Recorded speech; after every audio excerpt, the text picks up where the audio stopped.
Welcome back to the Tanner Vance Show. I'm Tanner Vance, and last time I had Cooper and Connor on here, and they were awesome guys. This time around, I have Daxton on here. Just another little conversation, shooting the shit. Talked about coronavirus, Trump, and our lives. Just some fun stories, a little bit of food for thought in there. Some good stuff in there. I haven't talked to Daxton in a long time. I caught up with him again, just like last time I was catching up with them. I caught up with Daxton, and we had a good time. He showed me a peanut butter whiskey. We talk about that later. I don't know. It was really good shit. I was skeptical, but it's really good. But if that doesn't hook you in, I don't know what will. So go ahead and give the rest of the episode a listen and enjoy, and stay tuned for more. Also, I want to give a shout out to myself on as far as how to get a hold of us. We are on iTunes, Spotify. We have a YouTube channel. You can always go there. Tanner Vance Show on YouTube. Our first episode's up. This one will be up too. But if you're looking for the hub, if you're looking for really where to get a hold of me, where to find out where to find me elsewhere and all that, just go to tannervanceshow.com. tannervanceshow.com. It's a little bare bones right now. It's getting better and better every day, but go ahead and hop on over there, and then we have a link to our YouTube channel, to the Instagram for Tanner Vance Show. You can email me. We have a Patreon account there, of course. So if you feel like donating anything, of course, everything is accepted and mucho appreciated. So go ahead over to tannervanceshow.com. Show some love. I got a page over there that's also updates you on episodes that have come out, lets you know where to find them. And there's another tab on there that's the Sid and Tanner Show. That's a podcast I'm doing with my friend Sid.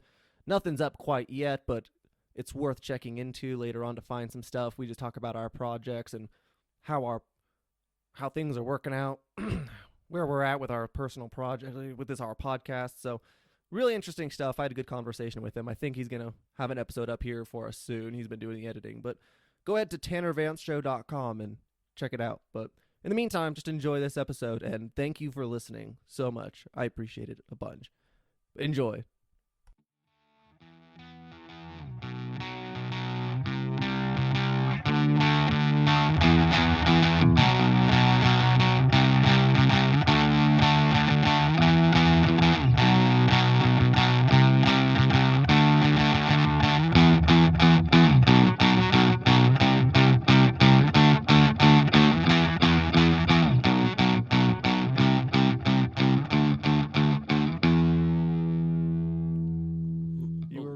A little bit. Really? How were you? Well, I was all right at it. Yeah. Do you have anything recorded from it? I think altogether we recorded like 6 or 7 songs together or something like that. I only remember 2 of them. That's what I'm trying to get is Connor's got a bunch of stuff that he recorded in the past, but I want to hear it. He's a hell of a musician, though. He is. He recorded. It's going to be on this one, on this next episode that I do, this one. He's going to be like whatever he recorded for me. I'll show you afterwards, but yeah, his is going to be on here because he did it. That was fun. I mean, I didn't even really do anything. I can play the guitar a little bit, but that's why I had him come in. We need the big guns. I've been trying to learn guitar for like a long time. Really? I can get like bridges in different songs or like the intros of different songs, but I can't do like the multitask thing. The multitask, yeah. Where like I'm playing and singing at the same time. There's that one, yeah, that one's tough for me, especially like it's just because I'm not practiced enough. I'm not well learned enough. So then I try doing it, and then I get distracted. And right now, my biggest problem is I go in and out. I'll play it for a little bit, and I'm like super into it. I'm like, yeah, guitar is my life, man. And then there's a few months where it's like, eh. Yeah, I don't do anything with it, and then I lose the calluses on my finger, and the next thing I know, I can only remember like 2 songs, and then I pick it up, and then I'm playing those 2 songs, and everyone's like, I'm sick of hearing that shit, Tanner. So that's why I just haven't pursued it. But, yeah, no, Connor is good at it. But now, see, I'm glad you're finally agreeing. You do agree. You're like Connor, too. You just agreed to do it. You're like, yeah, I'll do it. Yeah, pretty much. Good. My parents call me the yes man. Just because it doesn't take much. That's why I'm always busy, though, is because someone asked me to help them or something. Like, well, unless I'm already busy doing something. Then. Right, unless you're already booked. Yeah, in that case, then. But all I was going to do here was just pick your brain about some shit. Sounds cool to me. Like, here's another thing that's hard to get people to come on here. And I have my reasons for justifying it. I don't know if it's acceptable or not. I don't know. But We talked about that. yeah. Right. I was thinking, like, there's sometimes you try to get someone on here, and it's difficult enough as it is, but right now, coronavirus. And now it's hard to even get anyone to want to do anything except for just chill people, I guess, that either just are taking their own precautions or just don't give a shit. I don't know either one, but like my justification for it is it's easier to manage when there's just the two of us. I mean, there's just two people. We're not a crowd, and Yeah, there's not a crowd, and there's a lot of different things that kind of come into play with it. yeah, right. So that's why I'm not as worried about having people sit down and do this sort of thing with me. So, And well, I mean, at our age, it's kind of we're at the age where people aren't even showing symptoms and have it, and there's people who are like asymptomatic and not doing anything. Well, I think that's what they say, like with this thing is the hardest part is people are asymptomatic and then they're worried about them spreading it to other people. What do you think about all of it? I mean, it's a broad topic now because it's all got politicized, and there's from a lot of the things that I've been hearing, it's like sitting out at work driving those trucks and stuff. All I do is listen to different things all night. yeah. Do you? But like, there's different channels that, like when I'm on night shifts, there's a show called Coast to Coast that I listen to. It's like 11 p.m. to 3 a.m., something like that. And usually the first half of it or so, and they're talking about like personal health, stuff like that. And then second half they talk about paranormal type of stuff. That's a pretty cool show. But usually the first half, I'm sitting there bored in my truck, listening to what they have to say about just keeping yourself healthy and whatnot. But with this coronavirus, from everything that I've been hearing, it's hardly any different than the common flu. Like all the symptoms are like the same as like let's say someone with altitude sickness, where they go from like, let's say our level to like 10,000 feet, and they just get all of a sudden really sick. Yeah, right. Having a hard time breathing and. Yeah, I mean, and there is that, and that's kind of where I'm like, I don't know if we should be, because I don't pretend to know anything more about it than anyone else. But at the same, yeah, definitely not. But yeah, but at the same time, I can't help but like, right now they're freaking out about the numbers, and maybe there's something to it. But at the same time, what about influenza every year? Yeah, exactly. The flu. I mean, we're in the flu season. We're like, getting out of it now. But I think all the hype and the way that everything's being blown up and everything is way worse than what it actually is. And like I'm saying, that's just what I think. But also, we're in like one of the only counties in the country that has like 0 cases. And that was my other reason for also just like, I know that sometimes I go out, to get the essentials and all that. I don't really go do anything crazy. But at the same time, we're one of the only, I mean, Wyoming itself is, I think, the second least affected place. I think Alaska's technically has fewer confirmed cases. But even Alaska's had like 7 or 9 deaths. We have 0, and most people have recovered just fine. But also a lot of the thing, like when I was listening to that Coast to Coast, actually last night when I was listening to it, they were saying something along the lines of, there's a lot of hospitals across the country that are just writing every single death that happens in those hospitals down as coronavirus, so that because there's a deal going around now where they can get more funding. Oh, really? Where each hospital gets more funding per death because they're supposedly dealing with that many more. Oh. And it's kind of screwing the numbers up. And then also, like we were just saying, the people that are asymptomatic and don't have any of the symptoms of it or whatever, who's going to go get tested? Like, I'm not going to just go get tested for something that I don't feel like I have. Yeah, I mean, unless it's just accessible to the point that I can just sit down or I can just run in real fast and do it. Plus, I've seen a video of the test, and it's like shoving that big old like thing through your nose and don't look comfortable.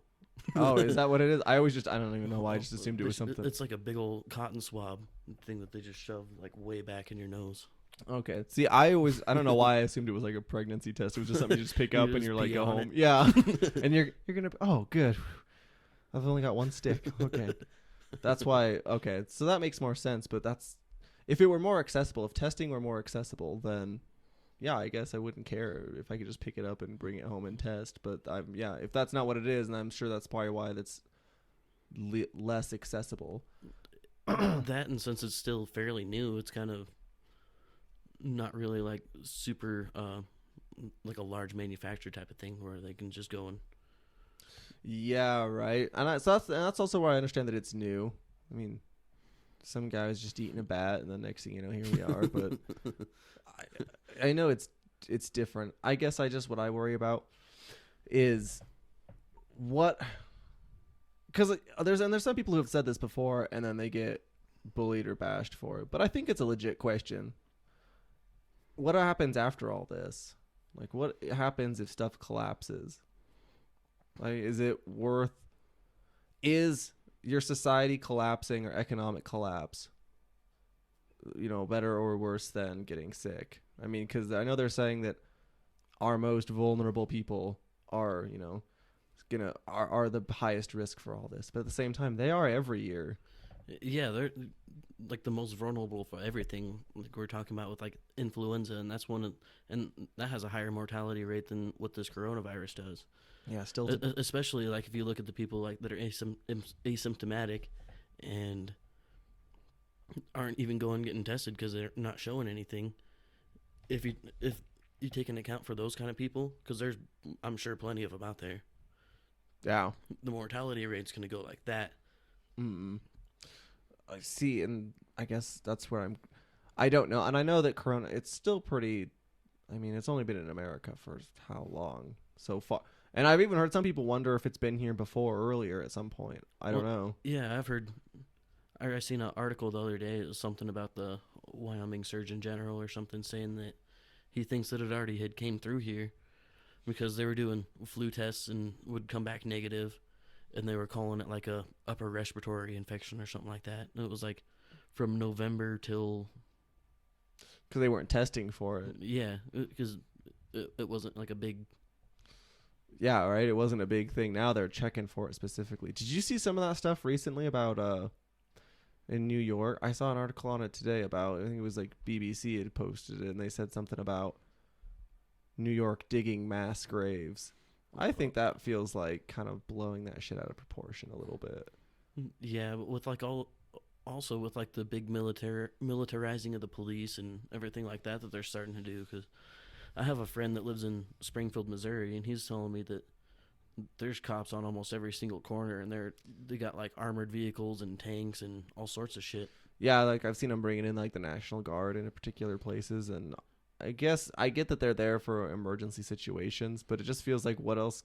But, like they're supposedly there for like riot control, and so people don't go and loot and riot and whatever. But it's suspicious at the same time. It's suspicious, especially. It's like I feel like it's almost like a cover up of something else that's going on. I can't help but wonder that kind of stuff too, but I don't know what it means exactly or what it could be. And plus, here's the thing: is I get the whole virus is a scare, but what happens if you keep people locked up for a long time? What happens if people start you start looking around and your neighbors and all that can't go out and get anything? People can't afford anything. People are out of jobs. They're gonna riot. Of course, they're gonna start. People are gonna start.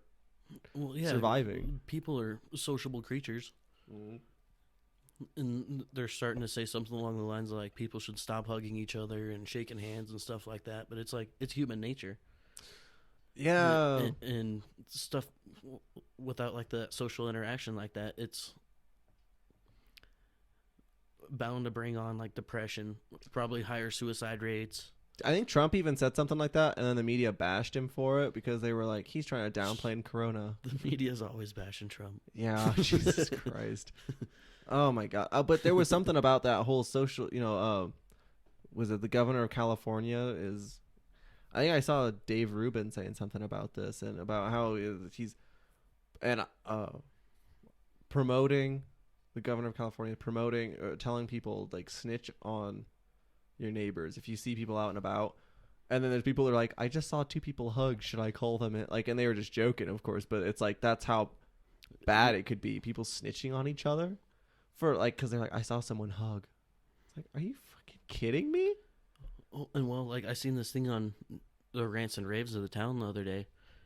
This guy posted, it was some person from like Cheyenne, Sheridan, some one of the bigger towns in the state. Mm. And he was saying something along the lines of like, a lot of this is bringing people to the point to where your neighbor controls your life, you control your neighbor's life, and that's not fair, and that's not what this country's about. Yeah, well, I even saw before all this, like when it was new, and it was someone in, I don't want to say I think it was just in the Philippines, and they were like, they were on lockdown, probably still are, but they were like had their cell phones tapped, and government was tracking where you went, or if you went anywhere, you were supposed to stay in your house. They're doing that like right now in the United States, because like, have you seen the maps where like the different states that are not doing shit? I just saw something on Twitter today about they're trying to like Google and Apple are going to roll out. Wyoming's the only state that got an F because we're not doing anything about it. Yeah, we're just kind of going about our daily lives. Yeah, but it's all red because people having to travel 40 miles to the next town.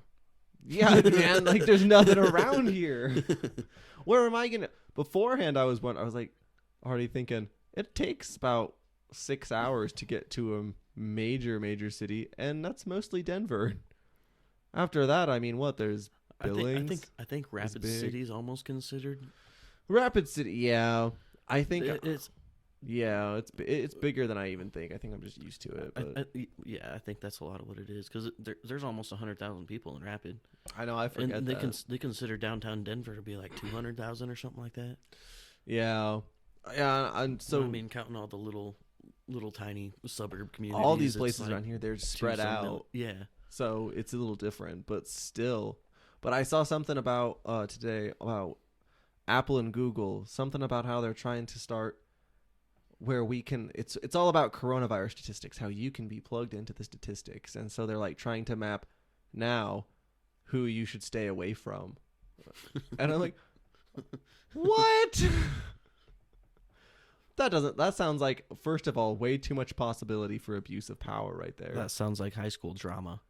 It does. Yeah, but all politics in here is, and now it's all politicized, and now it's just drama, which sucks, because if there's something that you think is a pandemic, that should be a big thing. Well, they were thinking bird flu was going to be a huge pandemic, and then that kind of just... That's the hard part, too. We've heard a lot about stuff where they try blowing stuff up, and they're like, I mean, how many times when it was, swine flu, bird flu. Yeah, like I think a lot of the hype and how the media is making everybody feel over the whole thing is a lot worse than what it actually is. Yeah, I really feel that way about the media too. I mean, the media does that though. They blow stuff out of proportion, and it's like, but who are you supposed to listen to? Well, like I kind of learned that, and I stopped really paying attention to the news when my dad was overseas, and they were like, oh, right around here, it's so bad. There's so many things going on all the time, and bombs going off, and everyone's shooting everyone. My dad's like, no. Not from what I've seen. He was over there 2 times for a total, I think it was 3 years or so, and never once was in a firefight. Yeah, right? Which maybe one bomb went off miles away. It's like blowing things out of proportion, and it's like you want to depend on a media source. You want to depend on someone to tell you the truth, and like that's the only reason I ever pay attention to it. And I don't like try to go on their sites. I just try to almost hear things from a third party that tells me about it, which maybe is just as bad. Maybe that's not as great, but I only do it because I like to know what is it that they're saying, because there's some things like they could come out and say, hey, Bernie Sanders just suspended his campaign. Okay, well, I mean, I didn't... Which also I heard isn't true at the same time. Like, it's because I think he's on the ballot still, technically. Well, anybody's on the ballot. How many people vote for Mickey Mouse every year? Dude, that's the other thing. People forget about the write-in. We could, if we all, like, they put up a Democrat and a Republican, they're like, it's the battle of the colors. Who are you going to vote for? But it's like, yeah, we could all just vote for someone else. We could just say, hey, Daxton, do you want to be president? We all just write him in, and then, hey, buddy. And then it doesn't work because I'm not 35. Yeah, they're like, oh, he's not eligible. Well, now what? Re-elect. We do another election then. See, yeah, but I guess that's another topic. What about? So, I mean, this is always a broad question, but I'll specify it. Out of anyone that had voted when they first rolled out the candidates for this, before Corona was the big thing, who would you have voted for? Any of them? Did anyone spark your interest? Not really. How come? I mean, naturally, I want to vote for Trump because he's the only one that'll like secure my job, and all the rest of them are trying to shut my job down. That I feel like that's the hard part. Is a lot of people want to bully you for like if you do support Trump, but what I think he's doing a great job as a leader so far, and I mean he can't hold his tongue sometimes, but that's kind of human nature. Neither can I. I say shit that I don't. But I've even heard plenty of times, and I've said myself, that's almost sometimes his appeal, is that he's just sometimes just says his opinion. No filter. Yeah, it's all right straight from his brain. Well, would you want Biden that can't remember what he was saying a little bit ago? Probably can't remember what the teleprompter was telling him a second ago. I think a country run by someone that can't keep his hands off of people is kind of not a great idea. Yeah, right. That's where I've said before, where I'm like, no matter what you feel about Bernie, at least the guy could speak coherently. The other guy, if I got anything good to say about Biden, or not Biden, Bernie, he can talk to people. Yeah, I mean, I've heard him talk plenty of times. I was down. I was visiting Sid at a time he was there, and so I mean, yeah, we could sit around and have some beers and chit chat. But I was like, let's go watch that. So we did, and I was like, okay. I mean, he can speak. I mean, he's like any other candidate. He's got a bunch of passionate followers and all that. But also at the same time, that's how Hitler was. Hitler, before he was basically the dictator. Yeah, I mean, you have to be. 'Cause that's something also I've thought about where people are saying, how about you have to be suave and charming if you're going to be the president? And I'm like, uh-oh. Then if that's all you're going to base it off have of. a nice little mustache. And yeah. Yeah. It's a slippery slope there, my friend. So that's where I'm thinking maybe that's not all we base him off of. But in those cases, but with Biden, it's still, I work with old folks, man. Oh, yeah. He's an old folk. What happens when he's president? Some people have said, I just don't want to hear him talk. I can't remember who just bombed me, so I'm going to bomb this country. Yeah, he just lets off the nukes to like, fuck France. It was actually Iraq. It was Syria. Yeah. Oh. Okay. Well, that's several thousand miles off. Whoops. Yeah, exactly. So do you want go that to the guy in UN charge? for an apology speech? He'd get up there and still murder that. Yeah, that's where I'm thinking. You say that you don't like Trump because of the way he speaks, but what about Biden? If we're gonna judge him off of that. And he's had to take back a lot of the things that he said recently, from what I remember. Which one? So a few months back, when Trump was trying to shut down the borders, basically, like Democrats are mostly against. Yeah. And he was trying to shut off travel from China. Biden called him a xenophobe. Yeah, and he had to take it back because he was like, all right, I understand and I see, I apologize. It might be for the safety of people. Yep. Which begs the question of before, like, I know there's stuff that came out of his mouth when he was talking about building the border at Mexico and stuff like that. Oh, but he's always talking shit about people and stuff like that. I enjoy it so much, honestly, but at the same time. He's an entertainer, and you'd enjoy it as an entertainer. Maybe, I don't know about always presidential behavior, but it almost seems like a Saturday Night Live skit, but it's our everyday life. Yeah, I mean, he's just like, what's going to happen next? Which is who is it on Saturday Night Live that's always impersonating Trump anymore? Is it Alec Baldwin? Yeah. Yeah. Well, I guess no matter your politics, when I first saw a picture of him, I think they overdid it later, but when I first saw it, I was like, oh, okay, I can see. As far as politics go, when you're doing a comedy sketch, I always go over the top. Yeah, they always go. I think what I mean is they just went over the top in that it went on for a long time, and it just kept happening. It was like, all right, how many jokes did you make? I know Trump gives some good material, but maybe it's not worth a whole skit. Maybe give him some time. He'll give us something else. You don't have to peddle it like this. But then a lot of the time, the stuff that they're trying to make fun of is stuff that the media blows out of proportion, like we were saying.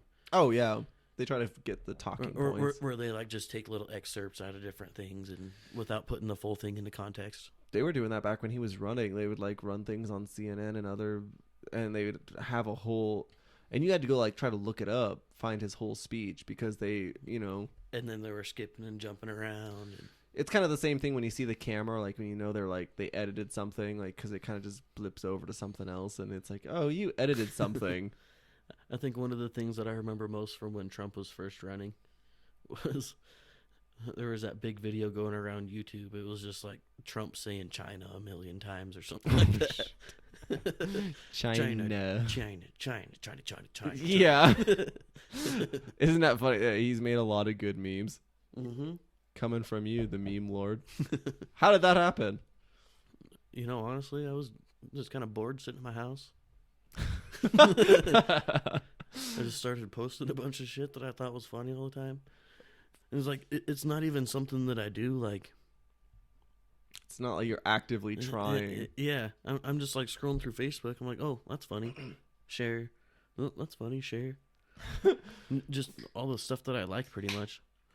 But it's like, share, laugh, react, share, heart react, share. I haven't seen, I'm sure there's people that are out there that know someone like it, but you really are someone that I've thought it and I've advertised for you, where like even Amanda was like, she was looking for something funny on Facebook. She's like, it's all boring. I was like, have you friended Daxton yet?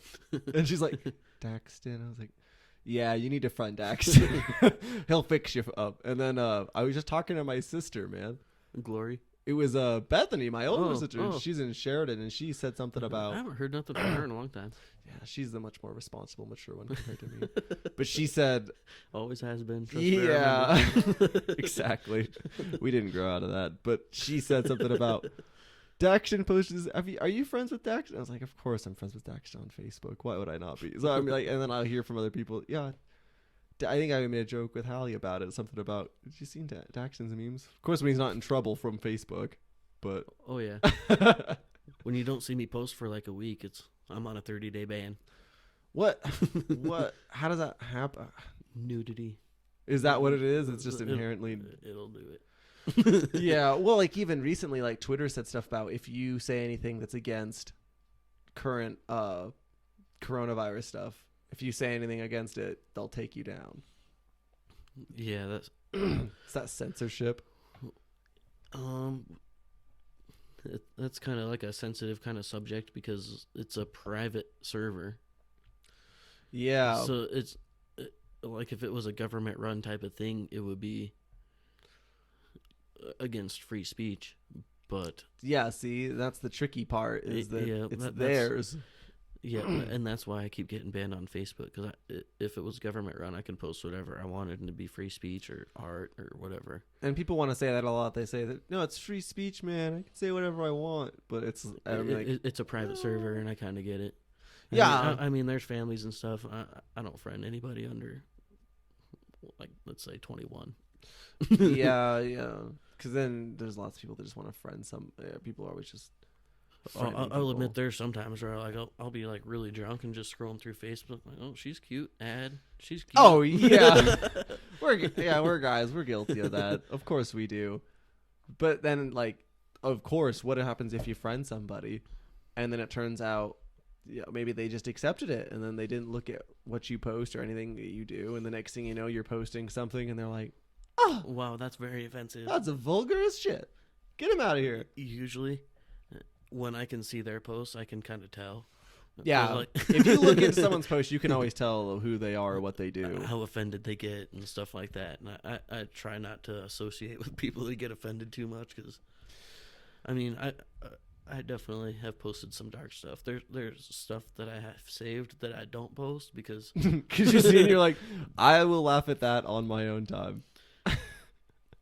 Like, I laugh at racist jokes. But I'm like very far from racist. The stereotypes like make me laugh. Right. Well, there's just the absurdity of life. There's just some things that are just either ridiculous or you get you get like the stereotype they're basing it off of, and you think, oh, fuck, that's ridiculous. But yeah. But you're not. Yeah, of course. So, but that'll get your own like, reported. I'll talk about one real quick. Like, okay, so one of the big stereotypes out there, like black people like watermelon, they like grape Kool-Aid, fried chicken. If you don't like watermelon, Kool-Aid, and fried chicken, you're not a sane person. Yeah, right. Was there something like that was posted or anything? Oh no, that's just something that's been on my mind. That comes straight from the mind of Daxton. Oh yeah. So peanut butter whiskey. I'm still amazed by it. I never thought such a thing existed. How did you find this? Explain it. Or what? I don't know. If I'd seen peanut butter something, I might have been turned off from it. I might not have done it. I think I was in Boyd's Liquor in Rapid City with my dad, and he was like, "Huh, that sounds interesting." And me and him buy like all sorts of different kinds of beer and like different craft beers and mix it up. Yeah, different flavored kind of stuff. Just to like, we're like flavor testers, I guess. You're connoisseurs of all types of alcohol. Well, mostly beer, right? But we seen that and we're like, well, I mean, we might as well give that a try. I'm glad you did. That's good. Now I'm sold. Yeah. I'm like, peanut butter whiskey. Like I said, I might not have. That's everybody's reaction. They're like, well, that kind of sounds weird. I don't even like peanut butter. And they're like, all right. I was drinking Fireball before, and that kind of blows that shit out of the water. Yeah, I was going to say, I'd rather sit there and drink that than Fireball anymore. I can't drink Fireball in the first place. I was my 21st birthday. Never could. Or just, I'm sure you did on your 21st birthday. But did you ever see that picture of my 21st birthday? It was my profile picture for a long time. Is that where you were hanging over a toilet? Oh, yeah. Yeah, I thought see if I could find that one was just for a long time. And I saw it and I was like, yeah. Daxton just parties too hard. Good old personality pic. Yeah, that'll sell you on social media. Who's this guy? I think that's one of my Tinder pics too. At least that one. Yeah, you got a towel laid over you, draped over you while your head's on the toilet seat. Well, like that night, I remember pre-partying with my whole family. Like my dad has way too many siblings. Right, it was something like that, yeah. It was like counting all my dad's step siblings, half siblings, and everything. I think there's 14. And a good majority of them were there, and they all brought friends, and all their friends brought booze. And well, one thing leads to another. Oh, yeah. We were partying in a hotel room in Deadwood. I think I was probably like 2 bottles of tequila in and several beers, most of which I didn't really like that much. Yeah, but if you're partying, you're not over there looking for quality. You're not over there taste testing that. They bought me a whole bunch of different kinds of beers. Like they got me several IPAs for some reason. I've never been a fan of them. They're just way too bitter for me. Yeah, me too. I think so too. But that was the first thing that I drank right after midnight on my 21st was an IPA. It was called Ridiculous. It was trash. Despite the name, it was trash. But then we went down and we're partying in like Saloon 10 and all the other different bars around Deadwood. And the first thing, it wasn't right at midnight. I was drinking that Ridiculous. That was like 10 o'clock or something like that. And like I was passing it around so I didn't have to drink the whole thing. Good call. But I remember right at midnight on my 21st, the Saloon 10, they had like, in varsity football and they're like calling people's names and whatever, and they run through the tunnel, high fives. That's exactly what it was like. They had the whole bar lined up, and I was giving everybody high fives. And there was this band in there. And they were from like North Carolina or something like that. And he said it was his daughter's birthday too, so he was going to buy me a bunch of drinks since he couldn't buy her a bunch of drinks.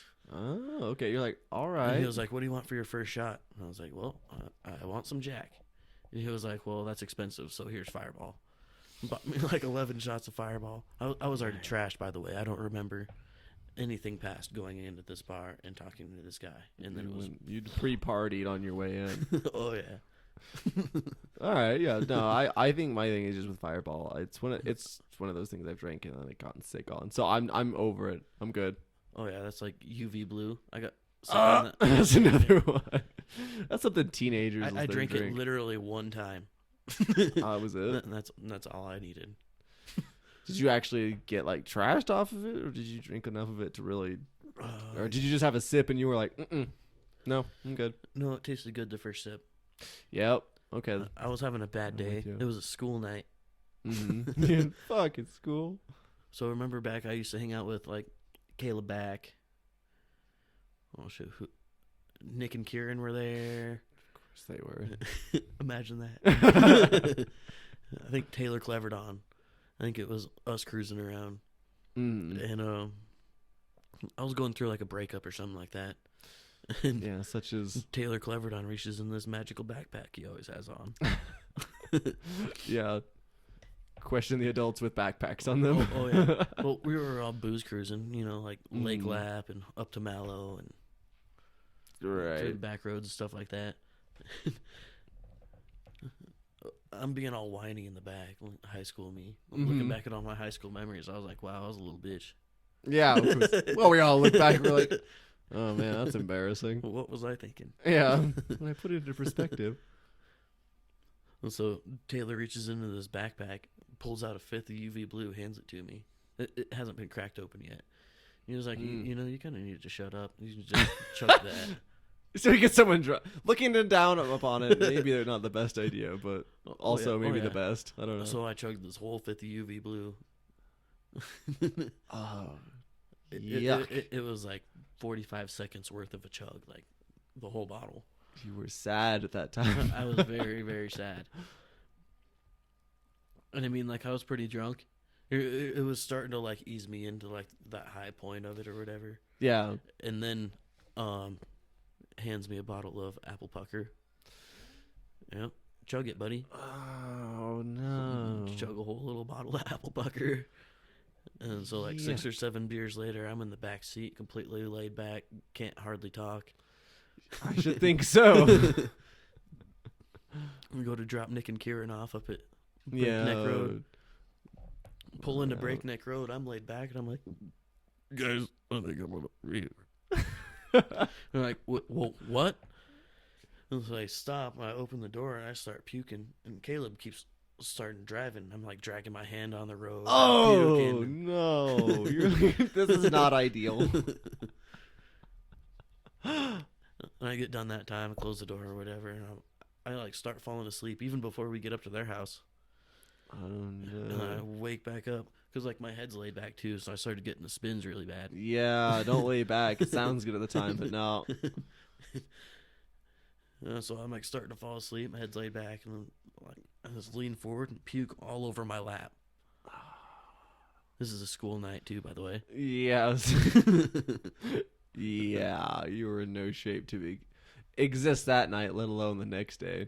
Yeah, got home at, like, 10 p.m. My mom's in the front yard waiting for me. Oh, no. She know? Like stumbling, staggering across the whole yard. I got puke all over me. Oh, okay. Yeah, well, she knew. Okay. She goes, "Are you drunk?" Like, yep. Went right straight to bed. Yep. Didn't take my clothes off. I laid in my bed with puke-covered clothes and slept the whole night. You just don't care when you're drunk. I was so mad when I woke up, though. Oh, I'm sure. Never done that since. You're a savage when you're drunk. You do all sorts of stupid shit. Yeah. No, I'm sure all of us, when it comes to drinking, doesn't matter what your parents tell you. Doesn't matter what anyone warns you about. You're going to go out and you're going to try it yourself, and you're going to find yourself at like the most humiliating, basic human state. You're going to be... It takes that almost. Absolutely zero control. Yeah, but it takes that, and then after that, you're like, okay, not that. That's really bad. Let's not do really bad again. Okay, hit blackout. Stop. Oh, I don't black out. I don't think I've ever blacked out really. Like there's some times where maybe something is a little foggy, but for the most part, I'll start puking and all that other stuff before I black out. I will get sick and I move on, and then Maybe I'm sick for a long while afterward, but I've never just blacked out. Not really. Like it's been a long time since I've blacked out. But when we were on our way out for a cigarette, and I was telling you about the time I almost died. Yeah. I didn't black out that night. You were just messed I was just up. going with it. I think me and my buddy. So I invited my buddy over to that apartment across the hall or whatever, and we were drinking. Everybody else passed out, so we went out on a booze cruise. The same one I was just talking about. Go around the lake, go up to Mallow, go back, all them back roads. I think between me and him, we drank 2 bottles of Jack, 2 bottles of Wild Turkey 101, half a handle of Fireball. Yuck. The Fireball was last because, like, at that point, we didn't care what we were If you're drinking. drunk enough, then it's all just like water to you. Yeah, pretty much. May as well be. And then I think we drank 4 cases of beer, like, in between taking all them shots and shit like that. It was me and one buddy who drank that much. Jesus Christ. Yeah, that'll do it to you if you want to black out or just get sick as shit. He was letting me drive his truck, and I blew the radiator hose out of it. And he goes, "Well, do you have duct tape? Because that'll fix it for like a small time repair for a few miles or whatever." And so he drove me to my parents' house. I hopped in my car and I just started cruising around. I completely forgot about what I was there to do. Oh God. And so I'm like shit-faced hammered, driving around. It's like 6 a.m. I had several people say that they knew me around then. They were like, "Well, we seen you at 6 a.m, so we assumed you were shit-faced. We followed you around. You were staying in between the lines. Everything was good." And then you pulled into Maverick. I was like, "Yep, my fat ass probably wanted a hot dog or something like that." You were like, food. But like, I shut my car off, and I just like passed out in my driver's seat. I was there for several hours. Ended up in the hospital. The cops showed up, and they couldn't wake me up. And you were just too trashed, man. You did too much. Well, it was 9 o'clock by the time the cops had got called, and so you'd been there for like 3 hours. 3 hours ish. Got to the hospital. It was about another hour before they took blood. It's like about 4 hours after I'd stopped drinking, and my blood alcohol was like 0.37. Holy shit. People go into comas at 0.4. Yeah, I was gonna say, like, you were. See, I just don't. I think that my body, and maybe this is a blessing too. It's just that if I start getting, like, I'm not proud of it. I'm not gloating about it or anything like that. But you know, like, you get your. When I got my DUI and all that, which yes, I did. What was it? Because what's the legal limit? What 0.08? 0.08, yeah. 0.08, you're intoxicated. I yeah. was at 0.4. So like 8 times that. Yeah, I was going to say, yours is off the charts, man. Mine was only something along the lines of I mean, it's not good, but it was like 0.2 something or another. But sometimes, depending on the person, you can't even tell a 0.2 until they blow into the machine. No, and like when I got pulled over, what it was, I got pulled over for, again, not advocating for it, learn from it, but I got pulled over, and it was a friendly sheriff and or one of his deputies, and it was because my tags were expired, and he was like, "No, you were driving fine," but I'm certain what it is I rolled the window down. He probably just reeked of alcohol, and he was like, "You had a couple drinks tonight?" Like 1 or 2, sir, but like that was hours ago. And he's like, typical cop conversation. Yeah. And he's like, Do you want to come do a sobriety field test with me? Not exactly, but I have a feeling that I don't have room to negotiate. So, all right. The thing that I feel against sobriety tests, a lot of them are made so that people fail them. Do you think so? Which ones? Or I guess some of them. What are your thoughts on them? Well, like the last time I got arrested, I was in the probation office. And the cop, I was sober, and the cop was telling me that I was on pills from this one sobriety test that I did. Like, he had me put my heels together, my toes out. I had to look up, close my eyes, and count to 30 or something like that. Mm-hmm. And he said because my eyes were twitching or something along those lines that it meant that I was on pills. You were inherently just on pills. Yeah. And like I told you, that's not something that I do. Yeah. No, I remember. I remember when I was a kid and there was, or a kid. I was like, we're still kids, buddy. Yeah, we're still kids. What I'm 23 going on 24. Yeah, I'm still. But you get older, you start feeling more and more like this is it. This is what adulthood is. This sucks, and then you realize, oh God, I've got years. That's why older people look back and they're like, Embrace you're just a kid. the suck. Embrace the suck, because otherwise, what other choice do you have? You just embrace the suck. With the with all that, I just have to say, some things are fun in the past when you're young and stupid, but I think you look back and you think, man, we were young and stupid. Yep, young and stupid. Yeah. Young and dumb. Young and dumb. But everyone does it. Everyone has to, almost. The one DUI I got was probably 100 yards away from where we're sitting right now. Mm. Right at the entrance to the fountain. I blew .00. Mm. But I rolled the window down and all this smoke come rolling out. Oh, no. They were like, mm-hmm. But what I feel like isn't fair about that is they took a blood test. So it goes back, 60 days. That one's not fair. How does that work? Do they Given the drag fact that you I was in? literally just smoking right before I got pulled over. What happens if you just resist it? What if you say no? Do they just... Well, they get a warrant and they can take your blood whether you want them to or not. So I guess it depends, because I know that in my case it was a matter of when I got it. I don't know that they would have gotten a warrant for a while. On the weekends out here in this rural area, no judges consistent. Yeah, they got to pretty much call a judge in Gillette.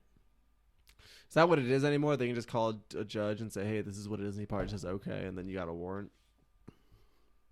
It's either okay or no. It's pretty much like a yes or no basis, I'm sure. So if they just say yes, you just got it and you're just in. Yep. Yeah. Well, I didn't resist it because I knew I was guilty. Mine was just a matter of I wasn't even partying. I was at home just drinking, and I was just doing my usual. But what happened was me and my roommate, it was dead of winter, and our heater went out. Oh, and I was like, and yeah, it was like some odd negative degrees outside, and I was like, "Are you what? what do we do?" And so, Amanda at the time told me, she was like, "Hey, I've got some space heaters. If you just want to use them, I mean, you could be fine. Just you guys probably hang out.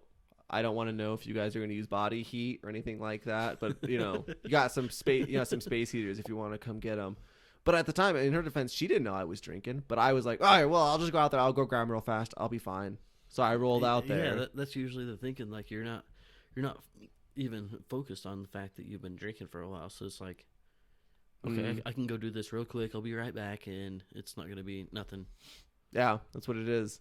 And then of course, I was putting people at risk. I was doing others, there was a shitty factor to it. But at the same time, in my mind at the time, of course, like we just said, I thought I was just going to do a quick errand. And I was doing it at the time. It wasn't even like, done. Yeah, it wasn't like, I was thinking, oh, let's go get some snacks, man. I was just thinking, do you want to be like, not have to use body heat together tonight? Because I do. So let's go get some space heaters. Yeah, I don't want to cuddle my friend tonight. Yeah, because if my roommate had suggested, so they say we should get rid of our clothes. I'm going to my mom's. Bye. Yeah, I'm just gonna freeze to death. Thank you very much. Yeah, I know. Speaking of death, well, I don't know about death. This seems a little gloomy. I'm switching it back a little bit. We were just on a little drunken tangent. Yeah. That's what conversations are okay. But I was thinking, with everything right now, how often do you think, or do you think a collapse is possible at all?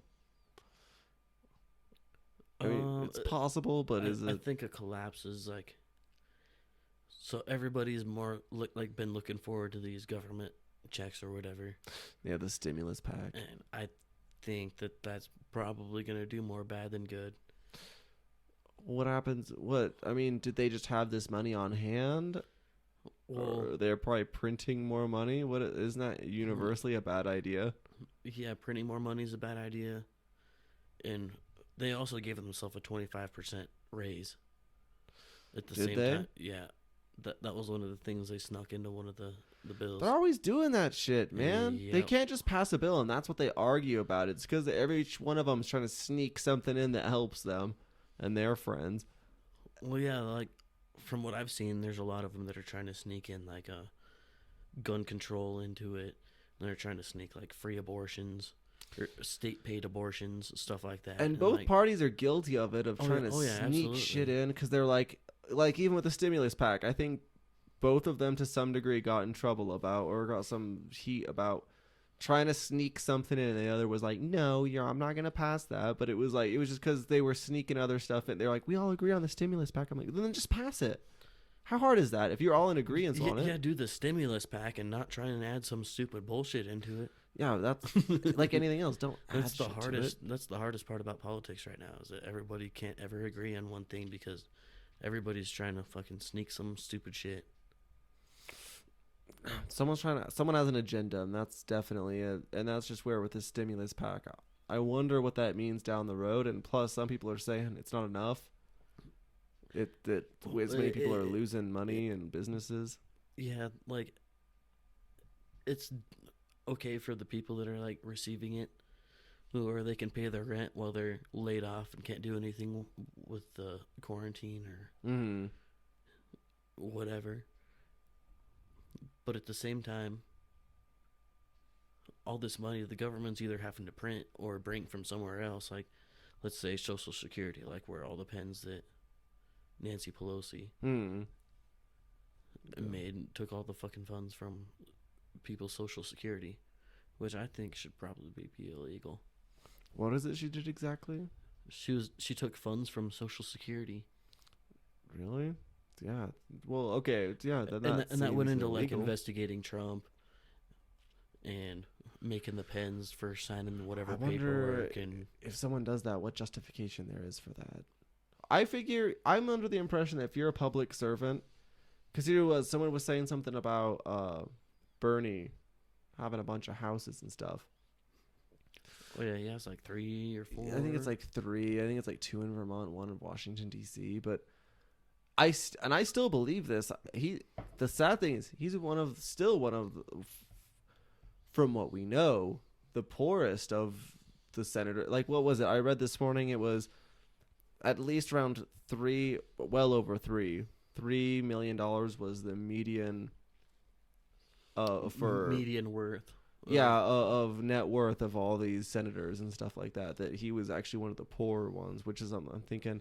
What it was they were like, well, we don't actually know how much they're worth because they're only required to report this much, like a certain amount. And I'm like, well, I feel like if you're a public servant, it should be transparent. You're a public servant.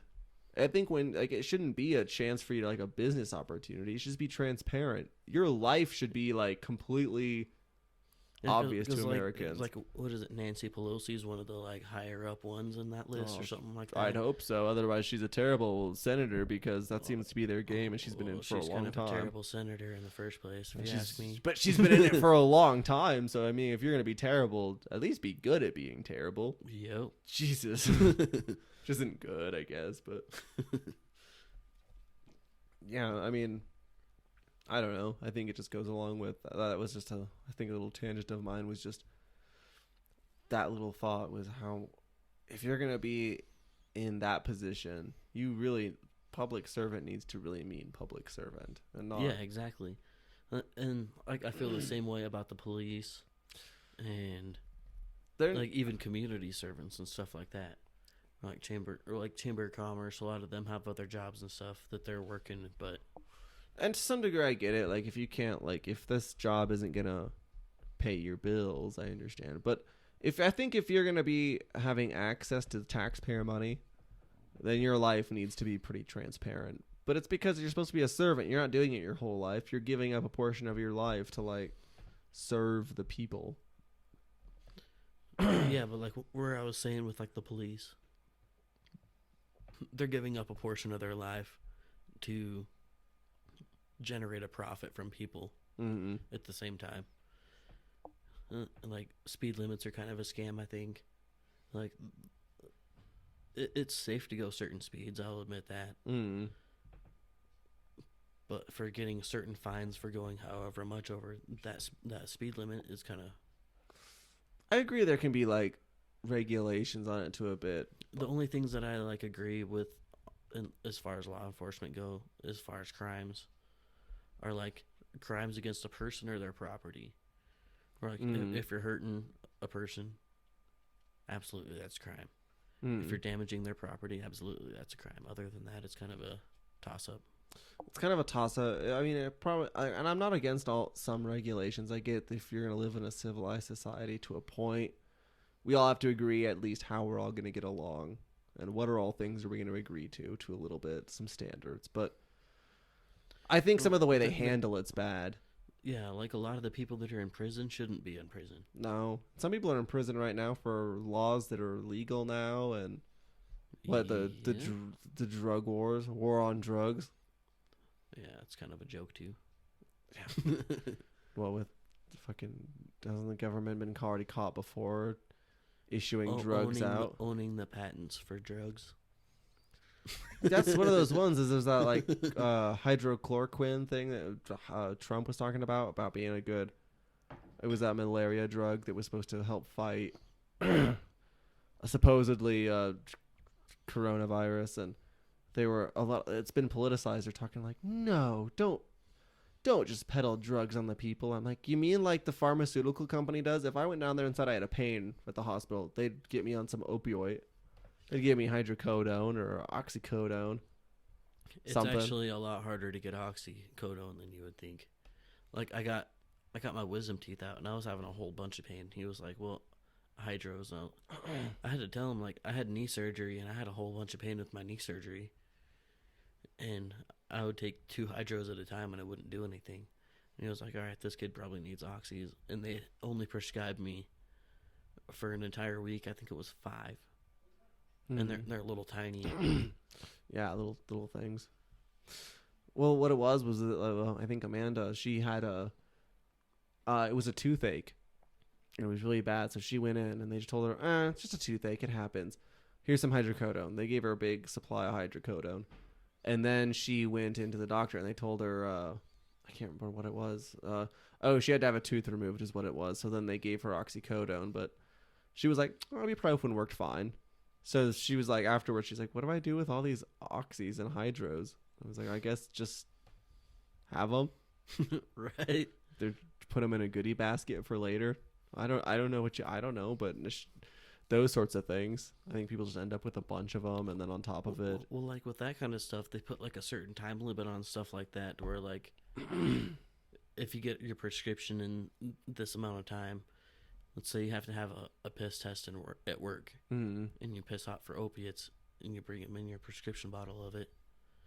If it's past a certain date, then you're in trouble. You're still in trouble, regardless of whether you got prescribed it or not. That's a big thing. Yeah, you have to have it prescribed. Because I've had to watch that too. Because I was having a toothache, and it turned out I went to the dentist, and I found out. As much as I thought I was lucky, I was going to be lucky and have no wisdom teeth. Turns out I have 2 sets in each place. So now I got double what most people have. And they're like, yeah, that's what's causing your pain. But they didn't give me anything for it. They were just like, have a nice day. And I walked out and they were like, just schedule your removal. And I was like, yeah, but I don't know when that's going to... It still hurts. Oh, yeah. They're not removing it today, by the way. About like 3 months ago, I was having really bad tooth pain. It was like the top ones and bottom ones. Mm-hmm. And they did an x-ray, and they're like, oh, well, you got to go to this other place in Rapid and go get them removed. Which, I'm lucky I got really good insurance. I only paid like $400 to get all 4 of them removed. Mm-hmm. Yeah. Which isn't bad, but like, in the meantime, I was like, but I hurt. So then, like, I mean, at that point, when it was like the next night after, it was hurting. There was one of them. It was hurting so fucking bad. And so, yeah, I took one of those. I took it. It was like an oxy, something like that. And yeah, it helped. But I was like, if I piss now, I'm not abusing it. But if I pissed, I'd be in trouble. Yeah, and there's that. But also, it only helps temporarily. Oh, yeah. I mean, like anything, like any drug, once it wears off, you're right back where you're at. Listen, I got a few more questions for you. All right. I'm going to have to go to the bathroom first. Yeah, I was just going to say, do you want to take a break? Yeah, works for me. Take a break then. All right. All right, we're back. Where were we? Talking about vacations. Yeah, okay. Oh, so I was willing to, because I accepted vacation months ago. The only reason that I got what I got was because everybody else had already taken up all the time. So they were like, hey, can you wait till like very end of March, early April? And I was like, all right. And I mostly only took the vacation to just be away from work.